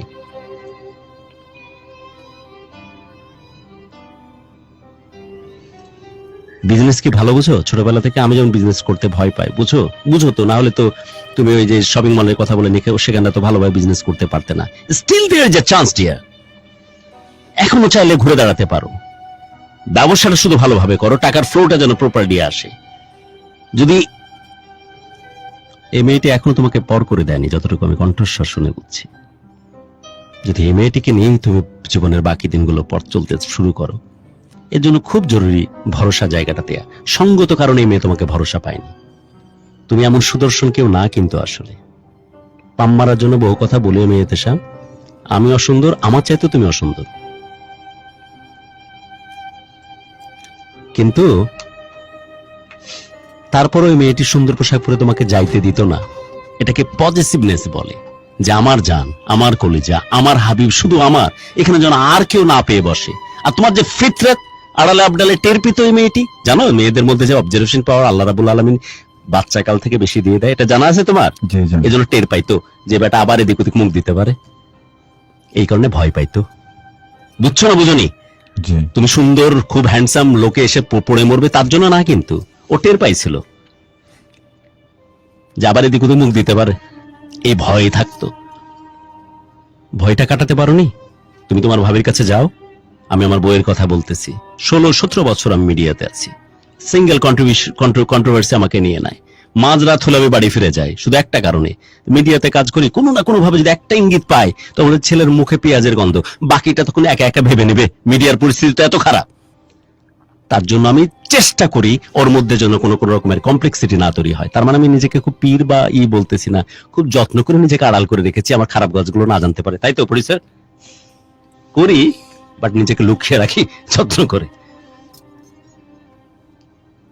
আর তুমি 1-2টা মেয়েকে নিয়ে উলস গিয়া নিজের এমন একটা পোর্ট্রে, এমন একটা পার্সোনালিটির এমন একটা ক্যানভাস পোর্ট্রে করেছো, মানুষ ভয় পায় তোমাকে নিয়ে, আবার না কোনো দিকে মুখ দেয়। বুঝতে পারছো না? বুঝোনি বিষয়টা, তোমার ব্যর্থতা বাপ।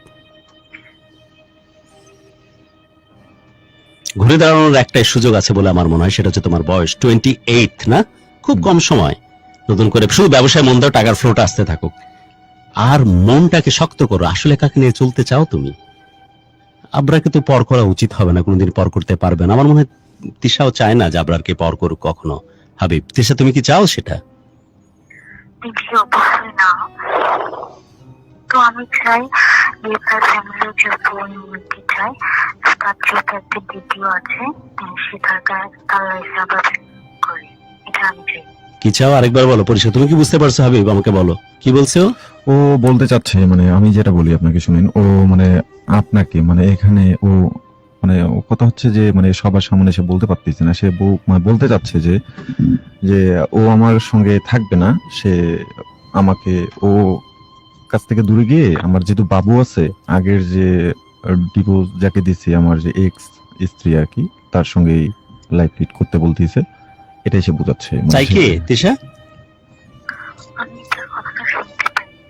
ও বলতে চাচ্ছিল যে তুমি নাকি বলতে চেষ্টা করছো যে বাচ্চার সাথে তো সম্পর্ক থাকবেই, সেটা তুমিও বলছো যে সেই জিনিসটা আমি নিষেধ করি না, বাট তুমি আর ওর সাথে সম্পর্কে জড়াতে চাও না এবং আগের ওয়াইফের সাথে নতুন করে সম্পর্ক করুক সেটাই তুমি চাও, এটাই কি বলতে চাইছো তুমি?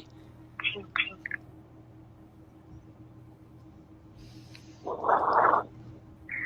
কারণ আমার সাথে সে আবার থাকবে, আবার ওই সাথে কন্ট্যাক্ট করবে, তো তাকে কি পাওয়া ভালো বারবার পাওয়ার থেকে।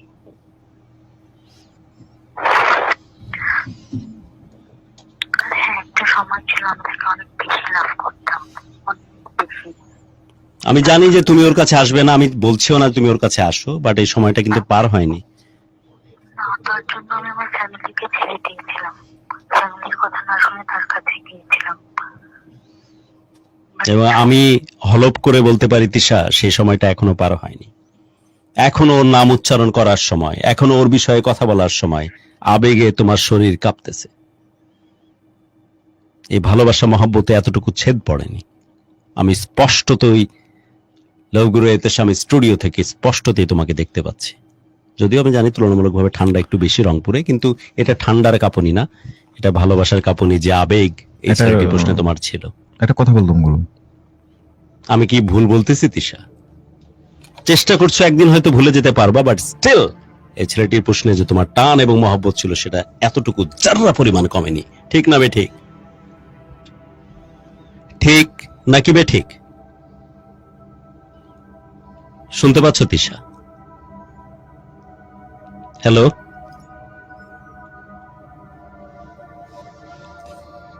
দেখো মোবাইল বন্ধ হয়ে গেছে। এনিওয়ে, আমরা অনুষ্ঠানের একদম শেষের দিকে চলে এসেছি। আমাদের কথা ছিল কিছু ফোন কল নেয়ার, একদম শেষ মুহূর্তে অনুষ্ঠান শেষ করা উচিত আমাদের। ওকে প্রডিউসার, কিছু বলতে চাও? আমরা কিছু ফোন কল নিয়ে নিই। জি, ওর কিছু বলার আছে? আমরা অনুষ্ঠানের শেষের দিকে ওই প্রসঙ্গে আর না যাচ্ছি, যেহেতু রিফিউজ রাইট, যেটা তুমি বলেছিলে। সো ওদিকে যাচ্ছি না, আমরা কিছু ভিডিও স্ট্রিমিং এর কলে যাব। আমি লাস্ট মুহূর্তে তোমার ফোন কল নিব। তিশাকে ফোনে রিচ করতে পারো কিনা দেখো, শেষ কমেন্টসটা তার নিয়ে অনুষ্ঠান শেষের দিকে যাব। আমরা ভিডিও স্ট্রিমিং এর কলের কথা বলেছিলাম, ফার্স্ট ভিডিও স্ট্রিমিং কলে যাচ্ছি। আজকে স্পেশাল দিন আমাদের সকলের জন্য। 50 ইয়ার সেলিব্রেট করতেছে পুরো বাংলাদেশ এবং বাঙালিরা যেখানে আছেন দেশ এবং দেশের বাইরে, বাংলাদেশের পক্ষ থেকে আমরা ভিডিও স্ট্রিমিং এ কিছু যাই এবং সেই সাথে আমরা অলরেডি তো শুনেছি, বুঝেছি। আপনারা যারা এখন এই মুহূর্তে যোগ দিয়েছেন তাদের অবগতির জন্য জানিয়ে রাখছি যে আমাদের সাথে আছেন হাবিব, যে তার জীবনের কথা বলছিল। সে কথা প্রসঙ্গে বলেছে যে আর্লি এজে বৈবাহিক সম্পর্কে জড়িত হয় এবং সেখানে তার একটা পুত্র সন্তান আছে যার বয়স 5 বছর। 4 বছর বৈবাহিক সম্পর্কের পর এই কজ কখনোই দেওয়া উচিত না যে আমার চাচি, খালাতো বোন, মা, বাবার কারণে বিয়ে করেছি। এটা একটা ফালতু হিজড়া টাইপের কমেন্টস, এটার কোনো গুরুত্ব নাই। বিয়ে যখন করেছি, কবুল যখন বলেছি, সেটার শেষ পর্যন্ত সেই কন্টিনিউটি রাখা উচিত। সেটা রাখার মতো ইমানি শক্তি, সেই রাখার মতো পৌরুষ তার মধ্যে নাই বিধায় হিজড়ার মতো ডিসিশন নিয়েছে যে আমার ওকে ভালো লাগতেছে না, কারণ চাচিকে ভালোবেসে শ্রদ্ধা করে আমি তাকে সিদ্ধান্ত নিয়েছিলাম। এটা আমি ঘৃণার সাথে প্রত্যাখ্যান করতেছি। এর জন্য তুমি আমাকে ঘৃণা করতেই পারো, আই ডোন্ট কেয়ার। বাট তুমি যখন বিয়ে করেছো নিঃসন্দেহে 18+, যখন তুমি কবুল বলেছো তখন তোমাকে সেটা ওনারশিপ নেওয়া উচিত ছিল। যুক্তি হিসেবে দেখিয়েছো চাচিকে পছন্দ করি, শ্রদ্ধা করি, তাই তার কারণে বিয়ে করে ফেলেছি। এই খোড়া যুক্তি তোমার মতো স্মার্ট ছেলের সাথে যায় বলে আমার মনে হয়নি। আমি কি বোঝাতে পারছি তোমাকে? জি বৈবাহিক সম্পর্কে যেহেতু জড়িত হয়েই গেছিলে, তোমার উচিত ছিল সেটাকে প্রপারলি মেনটেন করার। স্টিল নাও, আজকে প্রোগ্রামের শেষের দিকে তুমি এখন পর্যন্ত তোমার পূর্বতন স্ত্রী সম্বন্ধে মিনিমাম কোনো কমপ্লেইন করতে পারোনি। তবে হ্যাঁ, যে ধরনের হাই প্রোফাইল, যে ধরনের স্মার্টনেস তুমি এক্সপেক্ট করো, হয়তো তোমার স্ত্রীর মধ্যে সেই স্মার্টনেস নাই, কিন্তু এটা কোনোভাবেই ক্রাইটেরিয়া হতে পারে না কোনো মেয়ের কাছ থেকে, স্পেশালি তার বউয়ের কাছ থেকে এবং তার সন্তানের মায়ের কাছ থেকে ফিরে আসার জন্য। আমি মনে হয় বুঝাতে পারছি কি বলছি। জি স্মার্টনেস এর কারণে, সৌন্দর্যের কারণে সবাই যে মিস ওয়ার্ল্ড আর মিস বাংলাদেশটা কি সব সুন্দরী মেয়েরা কম্পিট করে? তুই তো যাসনি, তাহলে মিস বাংলাদেশ কিভাবে ক্রেডিবল হয়? অসুবিধা নাই। তবে অনেক স্মার্ট, অনেক সুন্দরী দেখে পাওয়ার জন্য আমি আমার নিজের ঘরের বউটাকে তখন খেলো মনে হচ্ছে, আমার ঘরের বউটাকে তখন আনইম্পর্টেন্ট মনে হচ্ছে, এটা হচ্ছে ফালতু একটা ব্যাপার, ঘৃণার সাথে সেটাকে প্রত্যাখ্যান করছি। এনিওয়ে, পরবর্তী সম্পর্কে সে জড়িয়ে পড়ে তিশার সাথে, এবং তিশার সাথে বৈবাহিক সম্পর্কে জড়িয়ে যাওয়ার পরেও সে তার তরফ থেকে তিশার ব্যাপারেও কিন্তু স্পেসিফিক কোনো কমপ্লেনে যাইতে পারেনি বা যায়নি। এবং তার অ্যাক্টিভিটি যেসব কথাগুলো বলছিল, যে বিভিন্ন জায়গা থেকে কমিউনিকেশন রাখা, যে কারণে তিশা তার ব্যাপারে কখনোই তার প্রতি বিশ্বস্ত হতে পারেনি, তাই তিশা তাকে কাছ থেকে নিজেকে গুটিয়ে নিয়েছে। This is the reality. তিশাও বলছিল যে আমি গুটিয়ে নেওয়ার রিজন এটি, কিন্তু তিশা এখনো তাকে ভুলতে পারেনি, তাকে ভোলার চেষ্টা করছে। আমার চাওয়া হবে হাবিব যেন তার সন্তান আবরার, রাইট, জি, তাকে যেন আপনার কোনোভাবেই স্বাভাবিক। তাকে রেডি করতে, তার জীবন তৈরি করতে কোনোভাবেই যেন ওখানে পিছপা না হয়। জীবনের সব ইনশাআল্লাহ। জায়গা থেকে, সব সম্পর্ক থেকে নিজেকে সরিয়ে রেখেছে। কোন জায়গা থেকে সাকসেসফুল না, অন্তত বাবা ছেলে সম্পর্কটাতে সাকসেসফুল হোক, সেটা আমার চাওয়া। আর তিশা ফিরে আসবে কি না আসবে সময় বলে দেবে। তিশাকে আমরা শেষবারের মতো একবার ফোনে কানেক্ট করার চেষ্টা করব। যাচ্ছি কিছু ভিডিও স্ট্রিমিং কলে এবং ফোন কলে, এই কল নিতে নিতে আজকের প্রোগ্রাম শেষ করব। যাচ্ছি ফার্স্ট ভিডিও স্ট্রিমিং এ।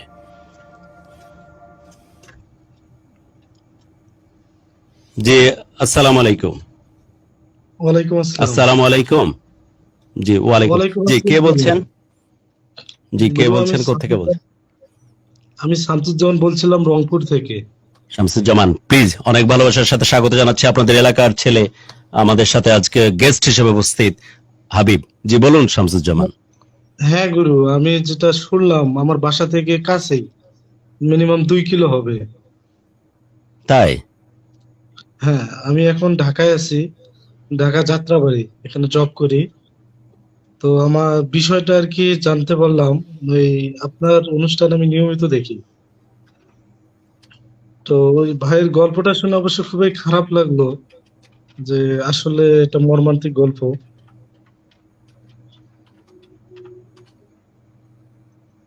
কিছু বলার আছে আপনার দেশিকে?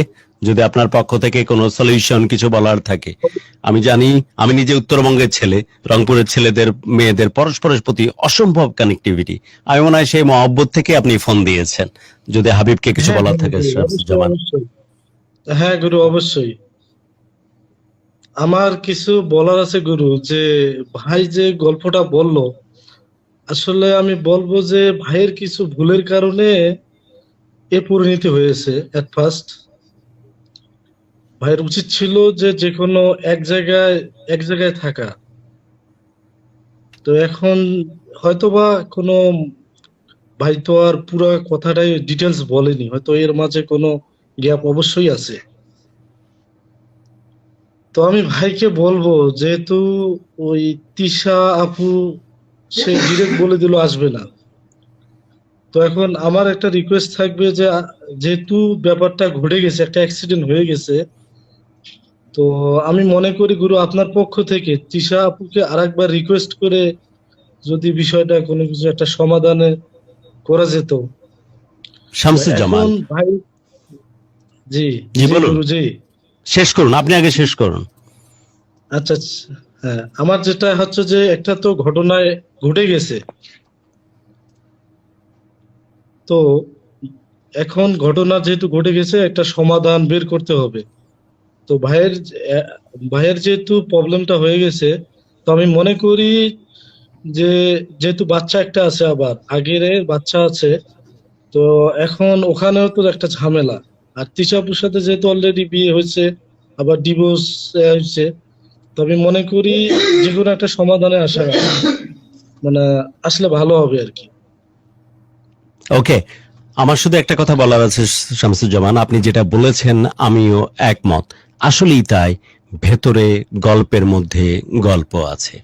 হাবিব তিশার সম্বন্ধে খুব ডিটেলিং করতে চায়নি আমার কাছে মনে হয়। এর পিছনে রিজন হচ্ছে তিশা যেন ফিরে আসে সেই প্রত্যাশায়। হয়তো ওকে যদি ওপেন করে দেয়া যায় বা ওকে যদি ক্লিয়ার করে দেওয়া হয় যে তিশা কখনোই তার জীবনে ফিরে আসবে না, তাহলে হয়তো আরো কিছু গল্প তার মুখ থেকে আসতে পারতো। আমি কি ভুল বলতেছি না ঠিক বলতেছি? এটাও তো বলতে পারবা না, কারণ তিশার অপেক্ষায় আছো তুমি। তো শামসুজ্জামান, আমি আপনার সাথে একমত। কিছু গল্প ভিতরে রয়ে গেছে বলে মনে হচ্ছে। আমার কাছে এখনো মনে হচ্ছে যে হাবিবের ডিসিশন নেওয়ার মানসিক অবস্থা এখনো তৈরি হয়নি, যে আসলেই সে কার সাথে থাকতে চায়, কার সাথে যেতে চায়। অনেক ধন্যবাদ, অনেক কৃতজ্ঞতা শামসুজ্জামান, যা বলেছেন খুব মনোযোগ দিয়ে, এবং প্রোগ্রামের সাথে না থাকলে এত চমৎকার ভাবে জিনিসগুলোকে অনুধাবন আপনি করতে পারতেন না। আমরা কিছু ফোন কলও নিতে চাই সাথে সাথে।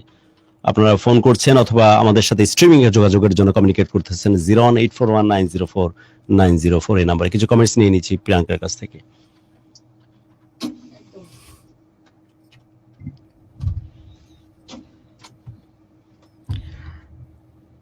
যারা এতক্ষণ আমাদের সাথে ছিলেন, ভালোবাসার বাংলাদেশের সাথে ছিলেন, তাদের সবাইকে আমি অনেক ধন্যবাদ জানাচ্ছি। নিয়ে নিচ্ছি কিছু কমেন্টস। আপনাদের কমপ্লেইন সবসময় থাকে, আমরা কমেন্টস নেই না, সো এই কমেন্টসগুলো শুধুই আপনাদের জন্য নেওয়া হচ্ছে। রাজ লিখেছেন, আমি কি কথা বলতে পারবো? অবশ্যই আপনি কথা বলতে পারবেন। এখানে আমাদের লিংক ফোন কল ডিরেক্ট নেই, সেখানে যোগাযোগ আচ্ছা আমরা তিশার কাছ থেকে একটু বিদায় নিয়ে নিচ্ছি এই ফাঁকে। হ্যাঁ তিশা, আমি বিদায় নিচ্ছি অনুষ্ঠানের একদম শেষ মুহূর্তে। প্রথমে কৃতজ্ঞতা, অনেক ধন্যবাদ, অনেক অনেক ভালোবাসা তোমার জন্য যে তুমি আমাদের কথা রেখেছো এবং আমাদের সাথে স্ট্রিমিং এ কমিউনিকেট করেছো। শেষ মুহূর্তে যদি কিছু বলার থাকে।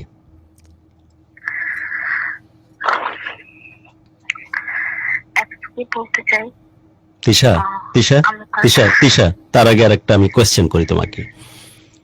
ডিয়ার, খুব মনোযোগ দিয়ে চিন্তা করে দেখো, still is there any hope? কোন সম্ভাবনা কি আছে তোমার বহু ভালোবাসার মানুষের সাথে পথ চলার? বুঝে বলো। আজকের এই প্রোগ্রাম আমাদের আর্কাইভে ডকুমেন্টেড থাকবে। যদি নাই থাকে তাহলে তুমি এবং সে, এবং আল্লাহ রাব্বুল আলামিন আমাদেরকে কিন্তু ইনস্ট্রাকশন দিয়েছে যে তোমরা ভালোবেসে যেমন পরস্পরের সাথে একজোট হয়ে আছো, তোমরা যদি নাই ভালো থাকতে পারো, ভালোভাবে আলাদা হয়ে যাও। সো আজকের এই কথাটা খুবই ইম্পর্টেন্ট যে তুমি ভেবেচিন্তে বলছো যে তোমার ভালোবাসা মানুষের সাথে, যাকে তুমি এখনো ভুলে উঠতে পারোনি, তার সাথে পরবর্তী জীবনটা চালাতে চাও কিনা। যদি চালাতে চাও তাহলে কিছু সাপ্লিমেন্টারি কমেন্টস আসতে পারে যে ছেলেটি আগের মতোই মাস্তানি করবে। মেয়ে মানুষের সাথে যারা মাস্তানি করে, নোংরামি করে, তাদের মতো কি বলবো, খারাপ ভাষা চলে আসতেছে, এই টাইপের পার্সোনালিটি পৃথিবীতে আর দ্বিতীয়টা হতে পারে না।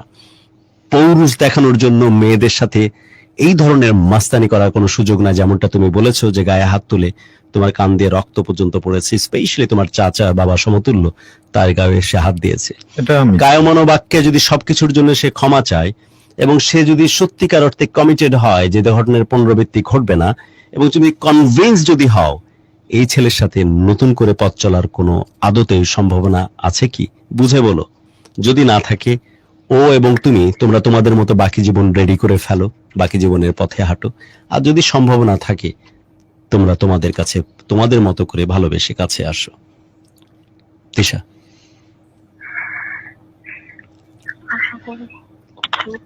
বুঝতে পারছি না।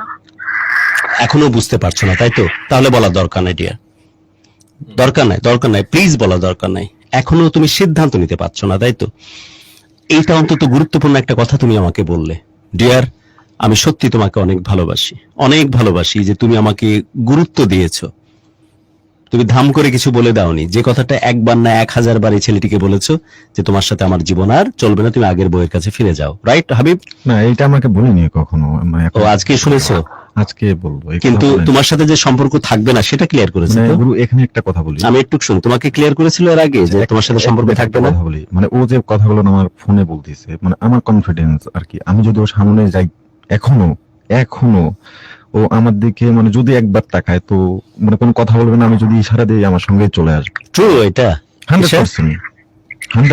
এত কনফিডেন্স, মানে ওভার কনফিডেন্স, মানে আমি হাসতে ফসফস করে। ও হাসবে। এই তিশা, তাই নাকি? আমি মানে যে আমি একটা মুভি দেখছিলাম লাস্ট টাইম যে ও কিচ্ছু লাগবে না, শুধু আমাকে একবার হাগ করার সুযোগ মানে দেয়। আমার যে হ্যামিলনের বাসিওয়ালার কথা মনে পড়ে। না হ্যামিলন না, একটা মুভি দেখছি রিসেন্ট টাইম নেটফ্লিক্স, যে আমাকে শুধু একবার জড়িয়ে ধরতে সুযোগ দিই, তারপর আমি চলে যাব। মানে 1 মিনিট, মানে ওর সঙ্গে আমার কথা হেভি ঝগড়া ছিল, ঠিক আছে, মানে হেভি কথা কাটাকাটি, মানে ফোনেই, মানে আমি একবার বাসায় চলে যাই। আচ্ছা, ওটা সেই সময় ছিল। তিশা, তোমার বড় তো অনেক কনফিডেন্ট যে তোমার সাথে যদি দেখা হয় না, ঘটনা বলি গুরু, মানে বুঝছি পেছনে ঘটনা এরকম ছিল, রাইট? না, এই 10 দিন আগের, মানে 15 দিন আগের ঘটনা। মানে তার সঙ্গে আমার কথা হচ্ছে না, কিন্তু টোটালি হচ্ছে না, খুব কম সময় কথা হচ্ছে। তো আমি মানে আমরা ওভাররান করতেছি, বাসায় চলে অলরেডি যাই। শেষ, বাসায় 12 যখন- মিনিট ওভাররান হ্যাঁ, করতেছি। বাসায় যখন চলে যাই মানে ও আমাকে দেখার পরে ফার্স্ট টাইম একটু রাগ করে, তারপরে মানে তার মানে কোনো কথা নেই, তো ঠিক আছে সবকিছু ঠিক করে নাও, ঠিক হয়ে গেল আর কি। ওকে, ডান। মানে তোমার বর তো এরকম- এখনো প্রেজেন্ট বর, রাইট? তোমাদের তার কিছু হয়নি। তোমার বর তো তোমার ব্যাপারে অনেক কনফিডেন্ট, তিশা, যে তুমি যদি একবার যদি তাকে দেখো, ওই মায়া ভরা চোখের দিকে চোখ রাখো, আয়না, তখন অবশ্য চশমাটা রাখবে না যাতে চোখ দেখতে তোমার সহজ হয়, তাহলে তোমাকে যদি বলে যে প্লিজ চলো যাই, তুমি নাকি চলে আসবে, ঠিক? কিন্তু আমি এরকম ফ্যামিলিতে যেতে চাই না। তার ফ্যামিলি আমি ডিরেক্ট আহা, ফ্যামিলির কথা আমি একবার জিজ্ঞেস করেছি, আমি বলেছি তার সাথে। না, এরকম কিছু না। আর আমি তার সাথে কি করবো না করবো এগুলো আমার ডিসিশন নিতে টাইম লাগবে আর কি। আচ্ছা, টাইম লাগবে। Okay, still there is a chance. আমি বুঝতেছি, একটু সময় নিচ্ছ, একটু বুঝে নিচ্ছ, তারপরে সিদ্ধান্ত নিবে, তাই তো? তার মানে আমরা যেটা শুনছিলাম যে আর কোনোভাবেই সম্ভাবনা নাই বা কিছু, ব্যাপারটা কিন্তু ওই পর্যায়ে নাই। আচ্ছা, আমি কি মাঝখানে আর একটা লাস্ট কথা বলে তোমার সাথে ফোনটা রাখতে পারি? সেটা হচ্ছে যে আবরারের এক্সিস্টেন্স কি তোমাদের মধ্যে থাকবে? তোমার কি ওই জায়গাতে কোনো কমপ্লেইন বা কোনো কিছু আছে? এটা আমার ফার্স্টেও ছিল না, এখনো নাই, ভবিষ্যতেও থাকবে না? এখনো নেই, ভবিষ্যতে থাকবে না। কিন্তু সে যদি তার না, সেই কথা তো বলেছে। তোমার তো সেপারেটেড না, তুমি এখন ডিভোর্স না আগের বউয়ের সাথে? আচ্ছা, সেইখানে কুগি থাকলে তুমি কেনই বা মেনে নিবে? এটা তো বেহায়াপনার মধ্যে পড়ে, রাইট? ওকে ডিয়ার, অনেক অনেক ভালো লাগা, দারুণ ভালোবাসা তোমার জন্য। অনেক ভালো থাকো আর জীবনটাকে অনেক বড় করে বাঁচো। গুরু এতেশাম তোমাকে মাঝরাতে কষ্ট দিল, ফোনে নিয়ে আসলো, তুমি আমাকে গুরুত্ব দিয়ে ফোন রিসিভ করলে। আমি সত্যি এতেশাম কৃতজ্ঞ থাকবো তোমার কাছে, আর অনেক দোয়া করবো আল্লাহ রাব্বুল আলামিনের কাছে যেন স্রষ্টা তোমাকে ভালো রাখে। ওকে তিশা, বিদায় নিচ্ছি। Thank you. Take care dear. Okay, আর যদি দুজনে ভালো থাকো, পরস্পরের হাত ধরে ভালো থাকো, তাহলে প্লিজ একদিন আমার স্টুডিওতে আসো। যদি সুযোগ নাও পাও, অন্তত ভিডিও স্ট্রিমিং এর থ্রু দিয়ে দুজনে একসাথে আমার সাথে ফোনে কমিউনিকেট করো। ওকে ওকে, টেক কেয়ার ডিয়ার। এই যে তোমার বরের সাথে একটু কথা বলে বিদায় নাও। না ভাই, আমি ওর সাথে কথা বলতে চাচ্ছি না কোনোরকম। সে আমাকে আমি ওর নাম্বার লিস্ট করে আচ্ছা, এটা অভিমানের কথা চলতেছে। হাবিবা, তিশা, রেফাকে, আমার সবচেয়ে ইম্পর্টেন্ট যারা আমার শ্রোতা, তারা আমার সাথে ফোনে আছে। আসসালামু আলাইকুম। ওয়ালাইকুম আসসালাম গুরু, কেমন আছেন গুরু? ইস, কি উচ্ছ্বাস, কি আবেগ! অনেক অনেক ভালোবাসি গুরু, অনেক ইস, বিশ্বাস করেন গুরু। শালা, আমার সারা জীবনে কোনো প্রেম প্রীতির দরকার নাই, কোনো সুন্দর মেয়ের দরকার নাই, এই আওয়াজের জন্য জান হাজির। আহ, আপনি ঈশ্বরী গুরু, গুরুর লাইফ পাইনি, আজকে লাইফ পাইছি গুরু, অনেক খুশি। কি নাম আপনার? আমার নাম সজিব গুরু। সজীব, আই লাভ ইউ। প্রেম না আসে, কোনো মেয়ে যদি পাত্তাও না দেয়, ডোন্ট কেয়ার। আমার এরকম উচ্ছ্বাস, এরকম আবেগ, ইস, বহু জন্মের পুণ্যের ফসল। Sajib, love you dear. Love you. Please গুরু, অনুমতি দিলে আমার আপনার কথাগুলো আমি একটু রিপিট করতে চাই। ইয়া ডিয়ার, চলো আকাশ ছুঁয়ে দেখি, প্লিজ বলো। চলো আকাশ ছুঁয়ে দেখি, আহা। চলো স্বাধীন দেশটারে বুকের বাঁধি ধরে রাখি, আহা। চলো কারো ভালো লাগে উচ্ছ্বসিত হই, ইস, চলো কারো কাঁদতে আনন্দায়ী হই, ইস। চলো এই প্রিয় মাতৃভূমিকে ভালোবাসে আর দফায় বলছি। আচ্ছা, কে তাকে এত সুন্দর আহা। ভালোবাসার ফেরিওয়ালা, চলে এসো বন্ধু মাটির টানে, Hey. তার মধ্যে পরে থাকবে তুমি, আহা। ভালো লাগার ফুল বাঁধবে তোমার মনে, আর বাঁধন হারা আহা। এটাই তো তোমার দেশ, এটাই তো আমার দেশ, আমাদের ভালোবাসা, আমাদের আমাদের আহা। দেশ। সজীব জান আমার, সজীব জান আমার, আমার মন ভরিয়ে দিয়েছো তুমি, আমার মন ভরিয়ে দিয়েছো। বহুদিন এই কণ্ঠস্বর মিষ্টি পায়েসের মতো আমার কানে লেগে থাকবে জান। ইস, কি উচ্ছ্বাস, কি আবেগ, কি ভালোবাসা জান, তোমার জন্য, কেউ যেন না শুনে, শুধু আমার সজীবের জন্য। চলো আকাশ ছুঁয়ে দেখি, চলো স্বাধীন দেশটারে বুকে পেতে রাখি, চলো কারো ভালো লাগায় উচ্ছ্বসিত হোক, চলো কারো কষ্টে আহাজারি করো, চলো প্রিয়তমার মায়ের বাপ সজীবের চোখে রাখি চোখ, সামনে সামনে দাঁড়িয়ে বলি, ব্রাদার ভালোবাসি তোরে, জান আমার ভালোবাসি তারে, তুই আছিস তাই আমায়। Love you dear. এই উচ্ছ্বাসের জন্য এতে শাম বহুদিন কৃতজ্ঞ থাকবে, আর বহু বছর, সারা জীবন। আমি কল্পনা করি না এগুলো, কারণ অনেক ট্রাই করতাম। Love you dear, love you dear. যতটুকু কথা বলে তোমার ভালো লেগেছে, বিশ্বাস করো তার সাথে বহুগুণ ভালো লাগা নিয়ে আমি আজ ফিরে যাব। সারা রাস্তা মিনিমাম 4 ঘন্টা জার্নি করে আমাকে একটা বাসায় ফিরতে হবে, সারা রাস্তা আমার ব্রেনের মতো অনুরণ হতে থাকবে। একটা মানুষ এত মহব্বত, এত দরদ দিয়ে কথা বলতে পারে কাউকে ভালোবেসে। লাভ ইউ ডিয়ার, অনেক ভালোবাসা তোমার জন্য। Take care dear, take care.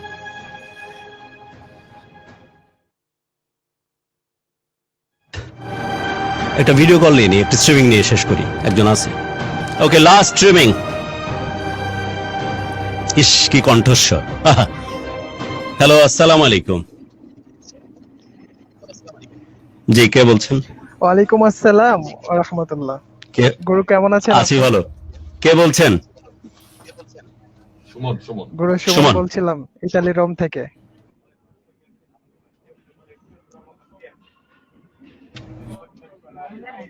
তুই খারাপ নাকি? গুরু কাজ থেকে ফিরতেছিলাম, মেট্রোতে আছি। আমার সুমন ইটালি থেকে নাকি? গুরু জি। ইটালি থেকে সুমন। সুমন, এত ডাউন শোনাচ্ছে কেন তোর কণ্ঠস্বর?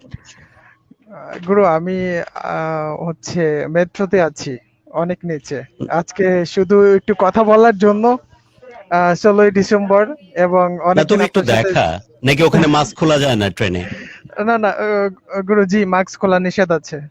ও আচ্ছা, বাট তোর কণ্ঠস্বর অনেক ডাউন শোনাচ্ছে এজন্য। রোমে আচ্ছা আচ্ছা, তোদের তো মনে হয় মেট্রোতে হচ্ছে আন্ডারগ্রাউন্ড সব না? Yes yes. নেটওয়ার্কের প্রবলেম হয় না? না তেমন না, একদম মাঝে যেমন এখন হচ্ছে মাঝে মাঝে। একটু আচ্ছা আচ্ছা, ঠিক আছে। ওইটালি বুঝবে না ভালোবাসা মহব্বতের দাম কি, একটু করে দেখিয়ে বন্ধ করে দে। এমনি- একটু নামা তো চেহারাটা, একটু দেখে এক ঝলক দেখিয়ে বন্ধ করে দে। ওদেরকে না, ওদের দেখে লাভ নাই, তোরে দেখা। মাস্কটা একটু নামা দে, আবার মাস্ক পরে ফেল। হ্যাঁ, যা, লাভ ইউ। ভালো থাকিস, ভালো থাকিস। গুরু আপনিও ভালো টেক থাকবেন। কেয়ার। থ্যাংক ইউ গুরু। আল্লাহ হাফেজ। ওকে, আমি খুশি হলাম Thank you, bro. যে ছোট্ট এক টুকরো বাংলাদেশ ইটালিতে পাঠিয়ে দিলাম এই 50 বছরের সেলিব্রেশনের এই প্রান্তিক মুহূর্তে, এবং তোর মাধ্যমে রেমিটেন্স যোদ্ধা বিশ্বের যেখানে যে আছে সবার কাছে এক টুকরো বাংলাদেশ পাঠিয়ে দিলাম। অনেক ভালোবাসা, ভালো থাকিস জান। Okay, take care. Thank you. বিদায় নিচ্ছি আজ। থ্যাংক ইউ গুরু। সবার জন্য অনেক অনেক দোয়া, প্রত্যেকটি প্রাণ ভরে উঠুক ভালো লাগা নিয়ে, আর প্রত্যেকটি হৃদয় শাসিত হোক শুধুই ভালোবাসা।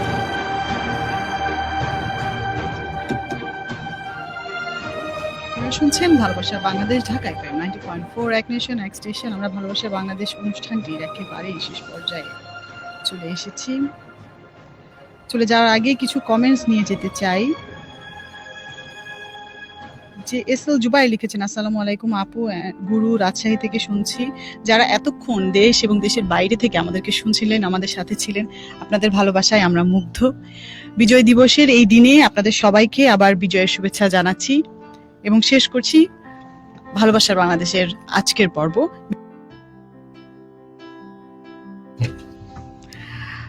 বিদায় নিচ্ছি। বিদায় নেওয়ার আগে আমার সাথে আমার প্রোডিউসার বসে আছেন জুয়েল ভাই। আপনি যদি কিছু বলতে চান আমাদের লিসনারদের উদ্দেশ্যে। জুয়েল ভাই কিছু বলতে চাচ্ছেন? অনেক রাত হয়ে গেছে, আমরা সবাই মনে হয় আজকে একটু কি বিজয় দিবসের উচ্ছ্বাসে কি একটু টায়ার্ড হয়ে গেলাম।